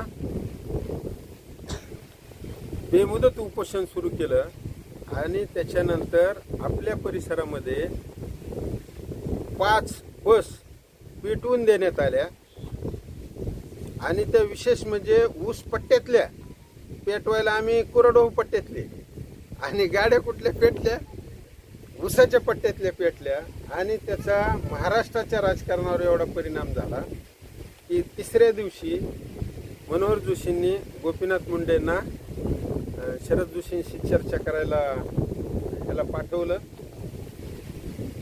त्यावेळेसचे शेतकरी संघटनेचे अध्यक्ष शंकरांना धोंडगे होते, कंधारचे, पुढे ते आमदार झाले.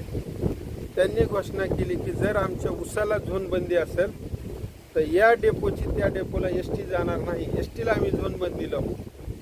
आणि त्या आंदोलनाचा परिणाम म्हणून त्या बस पेटविण्याचा कार्यक्रम महाराष्ट्रभर झाला आणि विशेष करून मराठवाड्यामध्ये सगळ्यात जास्त म्हणजे त्यावेळेस जवळजवळ 100च्या वर गाड्या बस, विशेष करून लक्ष बसला केलं आणि त्याच्यातून ऊसाच्या झोनबंदीचा कायदा मागे घेण्याचा निर्णय झाला. पुढं आज म्हणजे ह्याचं दुसरं स्वरूप पुढं आणलेलं आहे. आता 2 साखर कारखान्यामध्ये हवाई अंतराची अट आहे. पुढं वाजपेयींचं सरकार आलं. वाजपेयींच्या सरकारमध्ये ऊस धंद्याचं डिलायसनिंग झालं. केवळ आता त्या सहकारातच कारखाना काढता येत होता.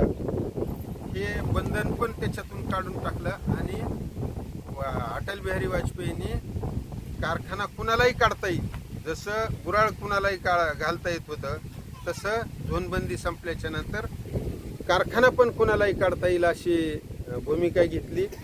म्हणून ही आपला बजरंग सोनवणेंनी काढलेला येडेश्वरी असो की पलीकडचा नॅचरल शुगरला तर लोकांनी त्यावेळेस खाजगी ह्याच्यामध्ये पहिल्यांदा कारखाना काढायचा होता. सहकारासारखे शेअर्स घेतले त्या ह्याचे, कारण कुणाच्या बंधनात राहायचं नको, आपला आपला कारखाना राहावा अशा पद्धतीची भूमिका एक तयार झाली. आणि आज जरी ठोंबरे साहेब काही जरी बाता हानीत असले आणि त्यांचे किती जरी मोठेपणा सांगत असले तरी तो कारखाना केवळ शेतकऱ्यांच्या सहकार्याने उभा राहिलेला महाराष्ट्रातला पहिला साखर कारखाना खाजगीमध्ये उभारलेला. आणि ह्याचं सगळ्यात महत्त्वाचं जर का क्रेडिट कुणाला द्यायचं असेल तर ह्या लढणाऱ्या शेतकऱ्यांना दिलं पाहिजे.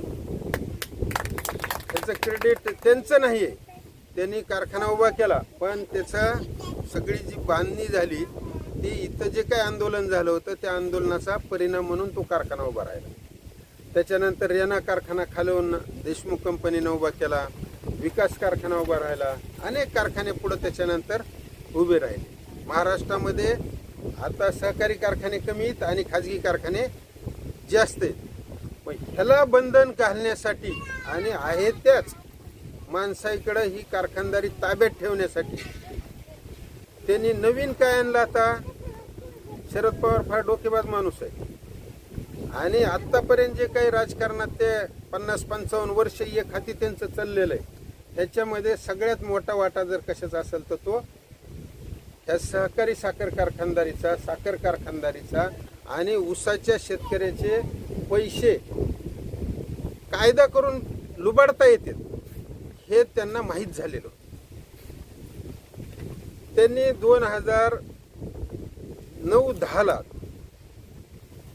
2010 मध्ये कृषी मंत्री असताना पहिला जो कायदा होता SMPचा स्टॅट्युटरी मिनिमम प्राइस किमान वैधानिक किमतीचा कायदा होता तो कायदा बदलण्याचं काम शरद पवारांनी कायदेशीररित्या त्यांनी विधेयक मांडलं आणि ते विधेयक संमत झालं. आज जे चालू आहे ते विधेयक 2010 पासून तुम्हाला ऊसाचे भाव वाढलेले दिसतात का? ऊसाचे भाव स्टॉप झाले वाढायचे. आज तुम्हाला तुम्ही सेंद्रिय करा काय करा. आता काय झालं वकील साहेबांसारख्याच्या शेतीमधून खर्च कमी करण्याचं आपल्या हातात आहे ना. बाकीचं नसेल काही करायचं खर्च करू शकतो मग खतावरचा खर्च कमी करा. अजून एखादी जर का पेस्टिसाइडची फवारणी कमी होत असेल तर ते आपल्या हातातली गोष्ट आहे ना. पाणी जर का एखादं अंतर वाढवून कमी देता येते का ते बघा. ह्याच्यावर लोक आता लक्ष द्यायला लागले. सरसगट सगळ्याचा उतारा असा 100 टन येत आहे का? काही जरी लावून केलं. आता हे भाकरे पाटील आल्याच्या नंतर मला म्हणाले होते की AI वर काही ऊस लावलाय. AI वर हे मिळेल तुम्हाला काय द्यायला पाहिजे कमी जास्त काय पडेल काय थोड्या सेन्सर म्हणून काही गोष्टी तुम्हाला मिळतील. पण त्यांनी हे AIचा प्रचार इतका का केला हेच माहिती आहे का तुम्हाला? AI तंत्रज्ञानाचा प्रचार करताना बारामतीच्या ट्रस्टला राज्य सरकारनं 500 कोटी रुपये पहिल्यांदा दिले. 500 कोटी मिळालेच नंतर डोकं चालत नसते होय. मग त्यांनी काढलं किंवा पहिलं जे ऊस ही जात लावा ती जात लावा अमकं लावा तमकं लावा इतका जे प्रचार मर्यादित होता त्याच्या पुढे त्यांनी काय केलं मग की तिथल्या सेन्सरनं सांगितलं पाहिजे किंवा मला ह्याच्यातल्या कोणत्या वळीला पाणी कमी पडायलंय त्या वळीतून नाही तर कोणत्या नेमकं रोपाला कमी पडेल किती अंतरावर कमी पडायलंय 5 फुटावर कमी पडायलंय का 3 फुटावर कमी पडायलंय कोण्या भागात ही पाऊस येणार आहे हे पण कळतं यावर. आता जसं हे मोबाईलवर आपण हे भारतीय हवामान खात्याचा ॲप बघतो का नाही माझ्याकडं जेवढं हे 24 डिग्री आत्ता दाखवले तापमान आणि ह्याच्यावर नुसतं राईट केलं हे असा नकाशा दाखवित आहे. आता ह्याच्यात दाखवित आहे किंवा इथं पाऊस केव्हा येणार आहे. आज आता टुडे इथं 26 डिग्री टेम्परेचर राहील म्हणते आणि पावसाची शक्यता एकदम कमी 5 मिलीमीटर इथून पाऊस पडेल असं सांगते. 5 मिलीमीटर पडू शकते. आता थेंब येत नाही तर मी तिकडे बघितलं तर मी म्हणलं हे काही आपल्यापर्यंत येत नाही आता एवढं हे सारखं बघून लक्षात आलंय. मग सगळ्यात महत्वाचं ह्याच्यात एअर क्वालिटी इंडेक्स पण दाखवित आहे. आपला तुमचा पोरगा कुठे गेला हा काय नाव आहे त्याचं अभय एअर क्वालिटी इंडेक्स इथं 21 दाखवायला तरी गुड म्हणायले हा AQI. आणि ह्यानं काय सांगितलंय की दिवशी आम्ही घरी गेलो ह्यानं सांगितलं काय निवडायला पाहिजे तर ह्यानं म्हणला की मला तर बापूने विचारलं किंवा तुला कुठं राहणं आवडेल तर ते म्हणला की पॅरिसची इथली कशी बरोबरी होईल म्हणला. पॅरिसच आहे.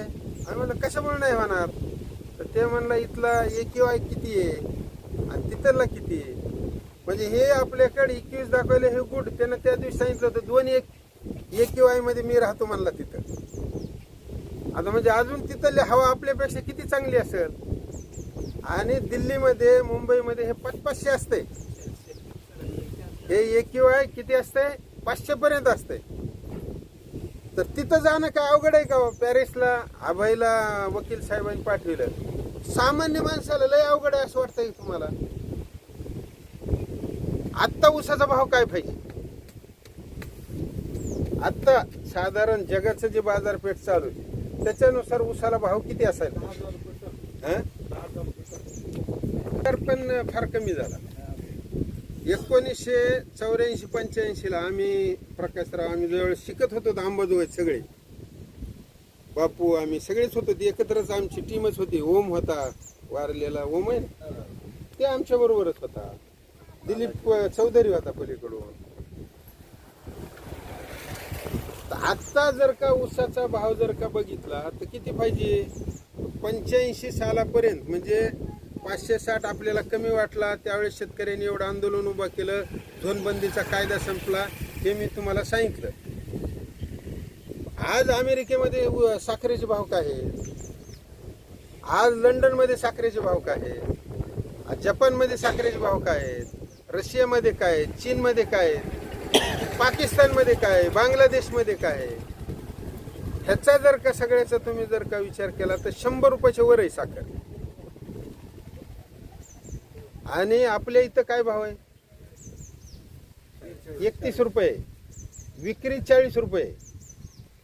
खरेदी तुमची 31 रुपये. सरकारी भाव 31 रुपये आता, अजून वाढविलेलं नाही. ह्याच्यामध्ये गफलत आहे. आता किती असायला पाहिजे भाव? तर आम्ही ज्यावेळेस का 95-90 ह्या काळामध्ये शिकत होतो त्यावेळेस कापूस विकला तर 1 तोळा सोनं येत होतं. 3 टन ऊस विकला तर 1 तोळा सोनं येत होतं.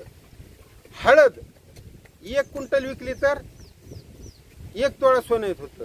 तीळ, उडीद, मूग, तीळ ही जे डाळवर्गीय आणि तेलवर्गीय जवस, करडी हे जर का 2 क्विंटल विकलं तर 1 तोळा सोनं येत होतं. आता जर का तुमचा 3 टन ऊसामध्ये 1 तोळा सोनं यायचं असेल तर किती पैसे मिळायला पाहिजे तुम्हाला?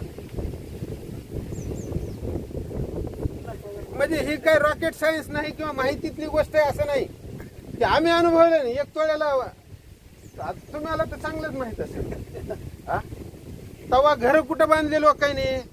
वकील साहेबासारखं अंबाजोगाईत जाऊन घर कोणी बांधलं नाही. त्यावेळेस घर शेतकऱ्यांनी कुठं बांधले? हे जे काही सगळा माल येत होता हीच मोठी आपली जमेची बाजू होती ना. आज जर का 1 टनाला म्हणजे तोळ्याच्या हिशोबाने जर का बघायचं असेल तर 50,000 रुपये टनाला भाव पाहिजे. आणि जर का 50,000 रुपये देता येईल का नाही मग ते मी पुढे सांगतो. मी तुम्हाला देता येतंय का नाही.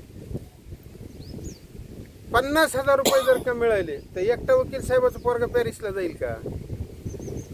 तळ्यावर जेवढ्याने उसा लावले तेवढे सगळ्याचे जातील का नाही? काय अवघड आहे का ह्याच्यामध्ये?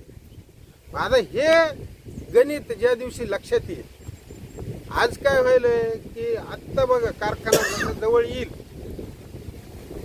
सुरू करायला का आता मुळी टाकतील, आता गव्हाणीची पूजा करतील, रोटरची पूजा करतील, अमुक तमुक हे तर हळूहळू सुरू करतात कारखानदार. आणि तिथं आल्याच्या नंतर एकच चर्चा करते, साखरेलाच भाव नाही हो. पुन्हा हळूच म्हणते. आता जर का समजा बाजारात थोडे आता 40 रुपये इकायली आपल्याला कळतंय किंवा 2 रुपये कमी असते. जर बाजारात जर का 40-45 साखर जर का विकायली तर साखर कारखान्यावर किती धरायची कमी? 2 रुपये फक्त कमी भाव असते. त्यांचं टेंडर केवढ्याला गेलेलं असतंय? 38-37. मग ही 40 ला खाली आपल्याकडे घरी आणून दुकानदार जी विकतय ती 40 ला विकतय. ह्याच्या पुढं फरक नसतं ह्याच्यात. सांगताना काय सांगतात आपल्याला? गिराईकच नाही साखरेला. साखरेला गिराईक नाही तर पाकिस्तानमध्ये आज 128 रुपये किलो कशी साखर आहे? जगाच्या बाजारात साखरेला का भाव आहे? आणि मग आपली साखर कोण नेतय?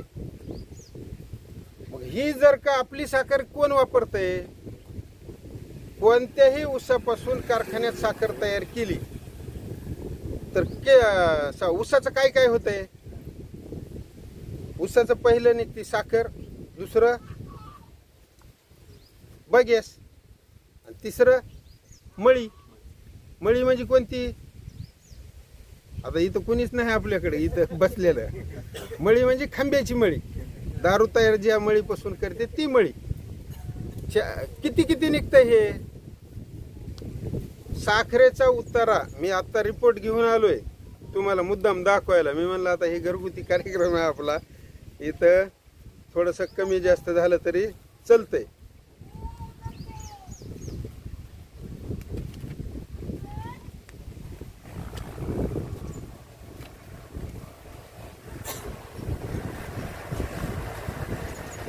तेव्हा हे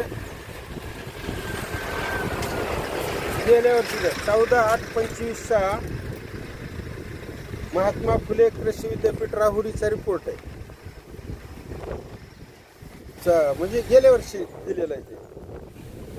ऊस जात 86-032 आणि 265ची संशोधित करतेवेळीची रिकव्हरीची माहिती सोबत जोडून पाठवित आहे. त्यांनी 86-032 आणि 265ची आपण मागितलेली रिकव्हरीची माहिती त्यांनी दिली. आता काय काय रिकव्हरी ह्याच्यात किती आहे?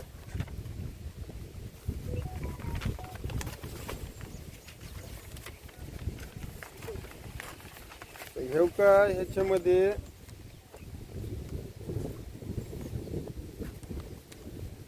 आडसाली प्रिसिजनर सुरू आणि राठून काय म्हणलं तो ते असे त्यांनी चार्ट करून दिले. आता ह्याच्यामध्ये रिकव्हरीचा जी कॉलम आहे तुम्हाला बघायला, 86-032ची रिकव्हरी ही वाढू 16.88 येऊ शकते.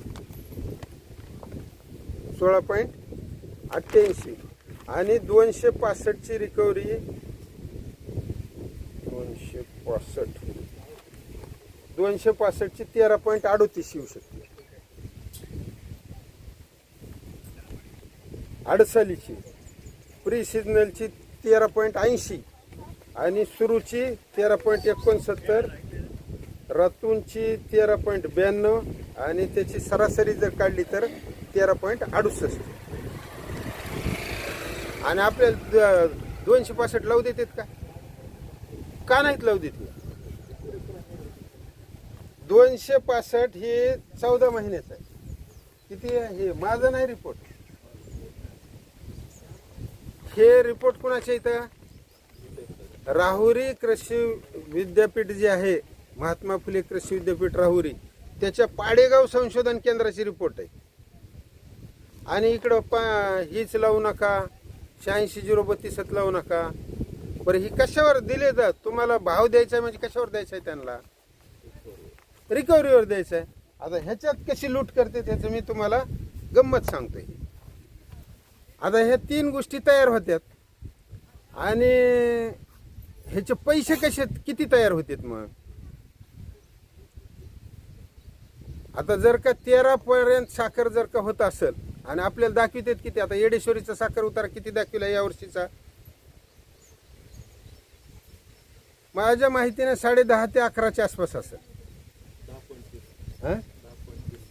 10.30 म्हणजे आता 13.68 आणि 10.30 म्हणजे किती कमी झाले रिकव्हरी? 10.25 यावर्षी ते वेगळं अजून 3% रिकव्हरी मध्ये कमी येते. म्हणजे ही जी दाखविते मग 265चं सांगायला मी तुम्हाला, 86-032 अजून वरी आहे. 16.88 आहे. 16.88 घाला की त्याच्यात 419 घाला, नाहीतर अजून जुन्या कोणत्या व्हरायटी काढून आणा, 10,001 घाला. कोणती व्हरायटी आणलं तर ह्यांचा सरासरी साखर उतारा किती दाखविला? 10-30 दाखविला. 10-30चा उतारा म्हणजे रिकव्हरी मध्ये एका रिकव्हरीला आता किती सरकारनं भाव जाहीर केलेला किती या वर्षीचा? 10.25 ला 365 म्हणजे क्विंटलला. त्याचे बी आहे माझ्याजवळ चार्ट आहे, त्याचा बी मोबाईल मध्ये आहे. जरा लोकांनी खरं वाटावं नाही तर आपले घरचे माणसं आहेत. हं? हं?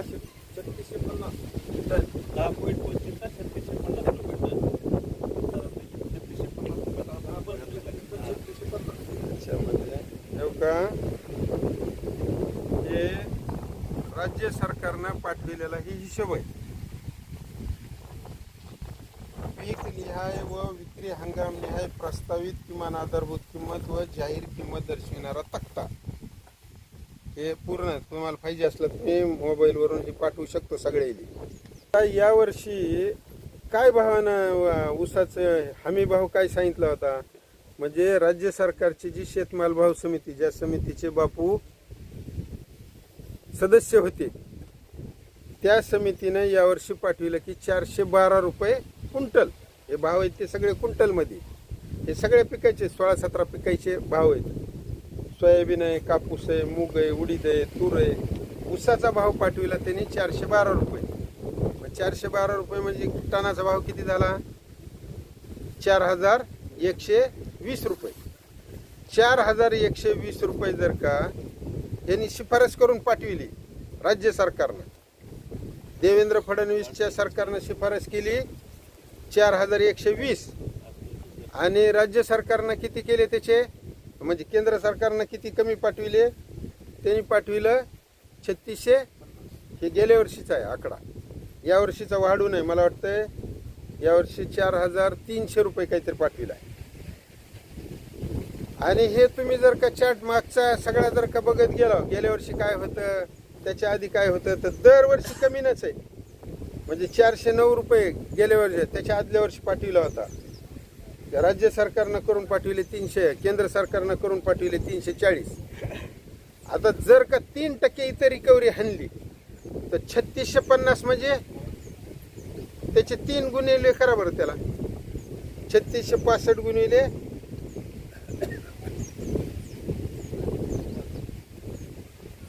समान आपलं काय कॅल्क्युलेटर आहेच की आपलं. 365 गुणविले 3 1095. म्हणजे नगदी उगाच 1000 रुपये 1100 रुपये हाणले का नाही. हा? नाही पण हे खरं तरी वाटतंय का नाही तुम्हाला. म्हणजे एक काळ काय व्हायचा, आम्ही ज्यावेळेस काय हे आंदोलन करायचे का, म्हणजे 40 वर्षाखाली, 30-35 वर्षाखाली, त्यावेळेस म्हणायचे आडसकर साहेब एवढा चांगला माणूस असताना तुम्ही त्याच्या विरोधात बोलता. आम्ही असेच आकडे काढून सांगत होतो, काही नवीन सांगत नव्हतो. तर काय म्हणायचे ते. बरं, आत्ता आमच्या आज वकील साहेबांनी हे घरगुती कार्यक्रम, इथे सत्कार झाला काय नाही झाला काय इथं फरक पडत नाही. पण जर आम्ही आता असं पाहुणे म्हणून आम्ही गावात आलो, आम्ही आल्याच्या नंतर एवढी तरी माणसं येतील का सत्काराला आमची. आता इथं आलो आपण, एवढी गोळा झाला एवढी. आणि तीच जर का बाप्पाचं जर का पोरग आलं, बाप्पा तर जाऊ द्या लांब आहे, ते खासदार आहे, त्याचं पोरग आलं तर त्याला माणसं जास्त गोळा होतील का आम्हाला जास्त होतील. म्हणजे जे टनाला 1100 रुपये हाणायले नगदी मध्ये, पुन्हा पुढचे अजून ही तर फक्त 1195 1100 रुपये लक्षात ठेवा. आता हे ऊसाचं काय काय होतंय, साखरेचे किती पैसे तयार होते त्यांनी सांगितले 10.30. 1 क्विंटल तर झाली ना. 1 क्विंटल साखर 4.5% निघतंय मोलेसिस. 4.5% मोलेसिस म्हणजे 45 किलो मळी तयार होते. त्या मळीचे रेक्टिफाईड स्पिरिट किती होतंय. इथं प्लॅन्ट आहे येडेश्वरीला त्याचा, म्हणून सांगायलो. आंबेजोगाईला बी आहे ती प्लॅन्ट. म्हणजे मळीचं दारू तयार करण्यासाठी जे लिकर तयार होते ती किती तयार होते, तर ती होते 17 लिटर तयार होते, आणि इथेनॉल 15 लिटर तयार होते. आणि त्याची जर का इसेंट वगैरे तयार करून जर का दारू तयार झाली तर ती होती 35 लिटर. एका 4.5 झेची दारू किती होती, 35 लिटर. आता ते बारक जे आहे पिल्लू म्हणतात त्याला, पिल्लू केवढ्याला आहे,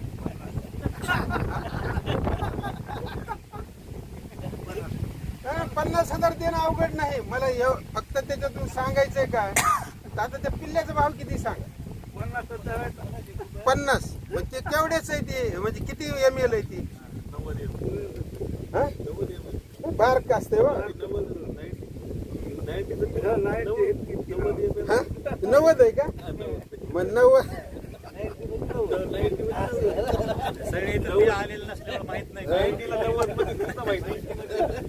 नाही, जरा आपल्या घरच्या महिला असल्यामुळं तुम्ही खुल्लेपणाने बोला. आपल्याला तसं काय नाही, त्यांना माहिती आहे काय माहित असते.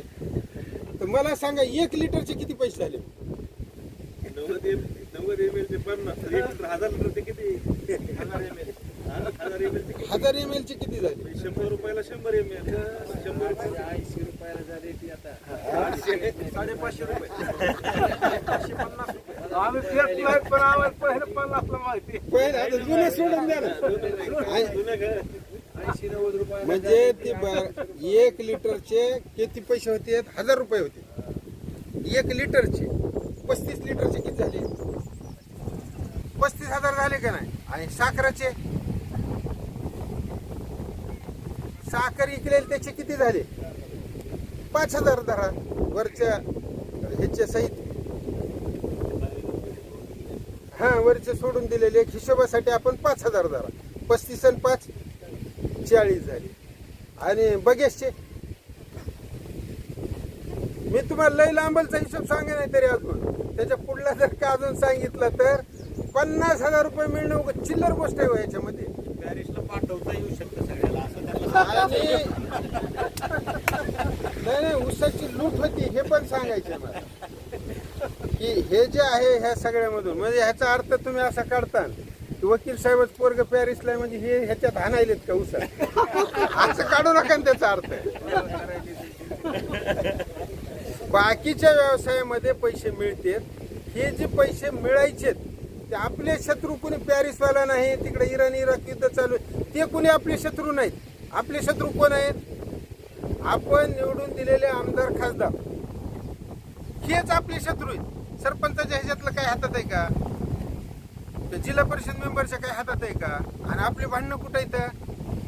गावात हे डांबराचा रोडच मिळू दिला का नाही दिला, नालीच काढू दिली का नाही दिली, इकडूनच काढायची तिकडून, काही नाही ह्याच्यामध्ये.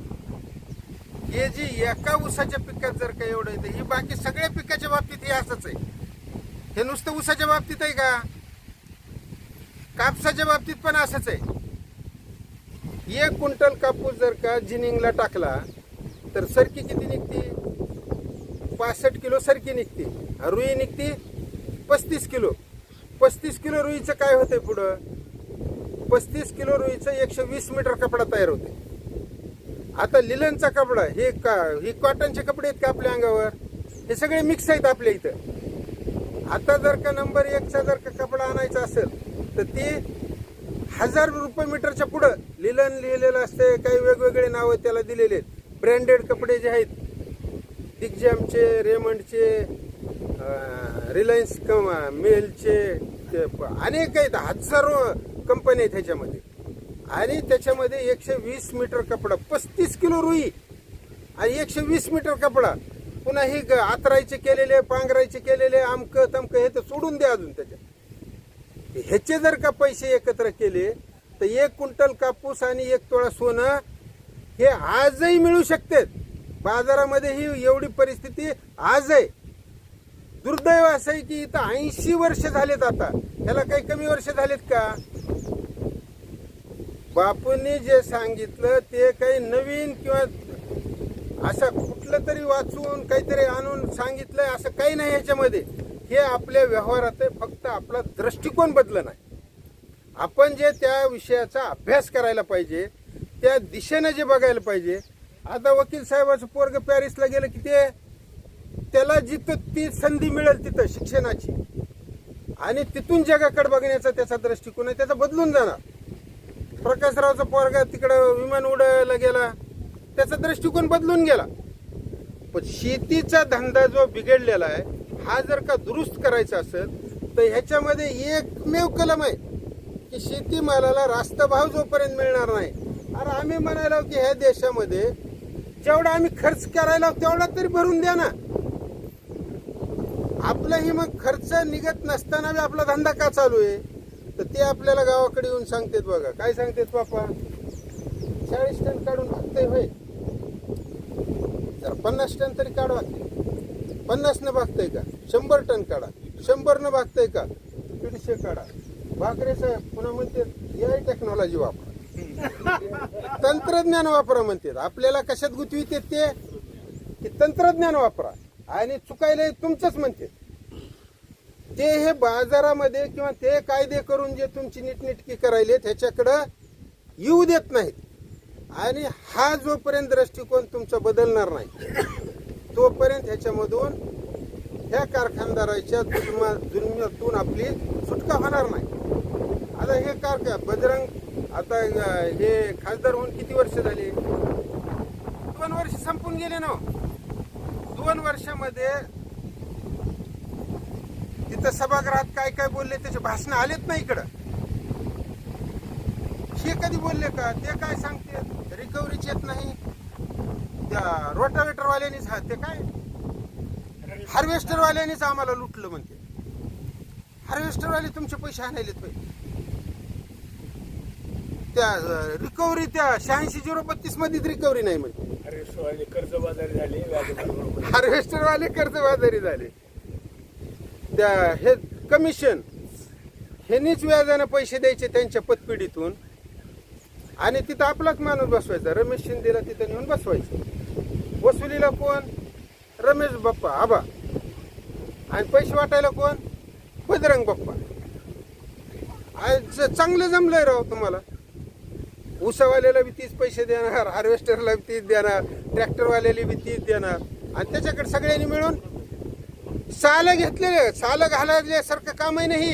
7-12 तुमच्या नावानं आणि निघालेला माल सगळा 30 हाणायले. त्यांच्यासाठी राबणं चालू आहे.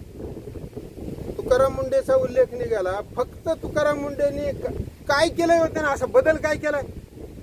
कायदा तीच आहे. म्हणजे ह्याच्या आधीचे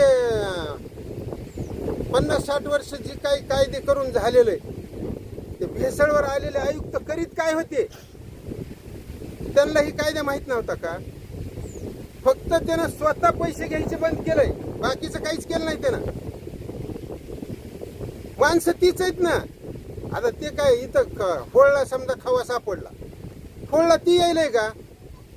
चंदन सावरगावला सापडला ती यायलंय का? इथं केजला सापडला ती यायलाय का? इथं खवा तपासायला कोण यायला? इथं पहिला स्टाफ आहे, कमी स्टाफ मध्ये तेवढाच कमीच आहे. आणि नुसतं महिन्यात 1000 लोकांवर केसेस केले त्यानं. त्या अधिकाऱ्याला थोडी तरी लाज वाटू द्या. काहीतरी आहे का? आमदार तेच आहेत. किती वेळा निवडून आली इथं विमल मुंदडा, तिची सून किती वेळा निवडून आली, तेच आहेत ना आमदार. मदत एकदा दोनदा ते बदलले तर त्यांना कळूच तरच त्यांचा पिरियड गेला निघून. तुम्हाला पुरं कळतंय ना आता. पण शिकवायला आहे, सासरा आहे, नवरा आहे. एखाद्या वेळेस तरी तिथं सभागृहात मांडायचं ना. हे भेसळ व्हायली, हे अमुक व्हायले, हे लोकांचे लेकर बाळ कॅन्सर व्हायले का? कॅन्सर व्हायला म्हणून नवीन कॅन्सर हॉस्पिटल काढायचं का? कॅन्सर होऊ नये म्हणून काहीतरी उपाय करताल का नाही? केशर काकू इतक्या वेळा खासदार झाल्या, त्यांनीच कारखाना आणायचा आणि त्यांनीच लुटायचा आपल्याला.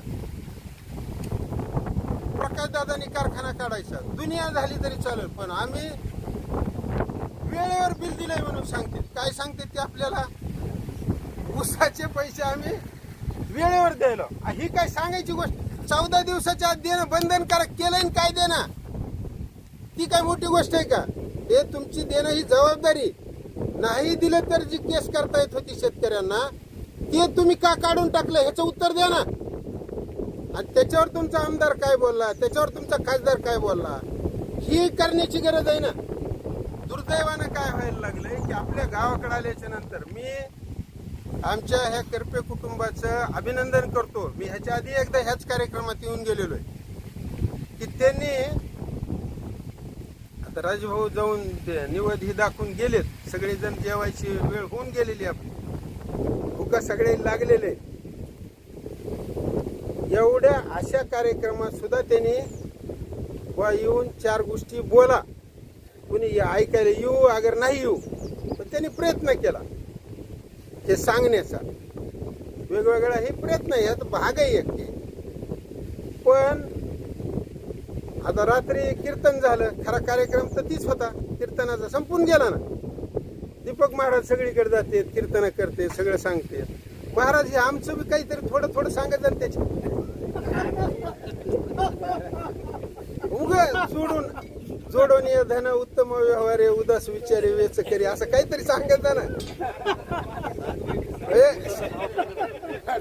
वा हे पुढारी असं लुटायले अमुक व्हायले, तर मग काय नाही तुम्हाला पाकिट पैसेच कपात हा? झाले पुढे लुटले. नाही देऊ द्या कोणी पैसे, आपल्याला काही घरची त्याची गरज नाही एवढी. आणि तुकाराम महाराजांनी म्हणलेतच ना, देती घेती नरका जाती. हा, जर कुठं स्वर्ग नरक जर का असेलच कुठं, आपल्याला तर आम्ही पिंडन ब्रह्मांड इथंच मानणारे माणसं आहेत. आम्ही काही पुढं काही आहे आम्हाला माहित नाही आणि आम्हाला त्याची गरज नाही. याच्यात आता नीटनेटकं आमचं चलन आहे, कुठं पिंडन ब्रह्मांड बघायचंय आणि पुढं कुठं काय होणार आहे. असो, तो भाग वेगळा आहे. आपल्याला त्या ह्याच्यावर तुकाराम महाराजांच्या ह्याच्यावर बोलण्याची माझी पात्रता अजिबात नाही. ज्ञानेश्वर महाराजांच्या ह्याच्यावर बोलण्याची काही मला गरज वाटत नाही. पण त्यांनी जी काही परंपरा आणलेली आहे, जे काही खरं खोटं जे सांगितलेलं आहे, तेवढं खरं खोटं तर करा ना. का आमचं म्हणजे फुकट पदरी, आमचं फुका पदरी आणि तुमचं म्हणजे आम्ही सगळ्यांनी खतं विकत आणायचे, बियाणं विकत आणायचं, तंत्रज्ञान विकत घ्यायचं, सगळं विकत घ्यायचं. आणि आमचा ऊस विकताना मात्र आम्ही, तुम्ही सांगाल तेच वजन, तुम्ही सांगाल काटा बाहेरून करून आणला तर तिथून काट्यावर सुद्धा घेणार नाहीत कारखानदार. कशामुळे बाबा, हे शेतकऱ्याला बंधनं कशासाठी? आणि ही गोष्ट जोपर्यंत तुमच्या माझ्या लक्षात येणार नाही, तोपर्यंत लूट किती व्हायली. तुम्ही त्याच्या पलीकडे तुम्ही म्हणतो रानाचीच बघतो गड्या. जर आपलं नांगरातच बिघडलं काय की, कुणी म्हणतं सरी करतानाच बिघडलं काय की, कुणी म्हणतं खतं घालतानाच आपण कमी घातले काय की. हे ना काही फरक पडत नाही. लई झालं तर किती 10-5 टनाचा मामला आहे. ही कमी जास्त व्हायचा किती फरक आहे. कोण्याही तंत्रज्ञानानं केलं तर एखादं साल सगळ्याला 50 टनाच्या वर उतार येते.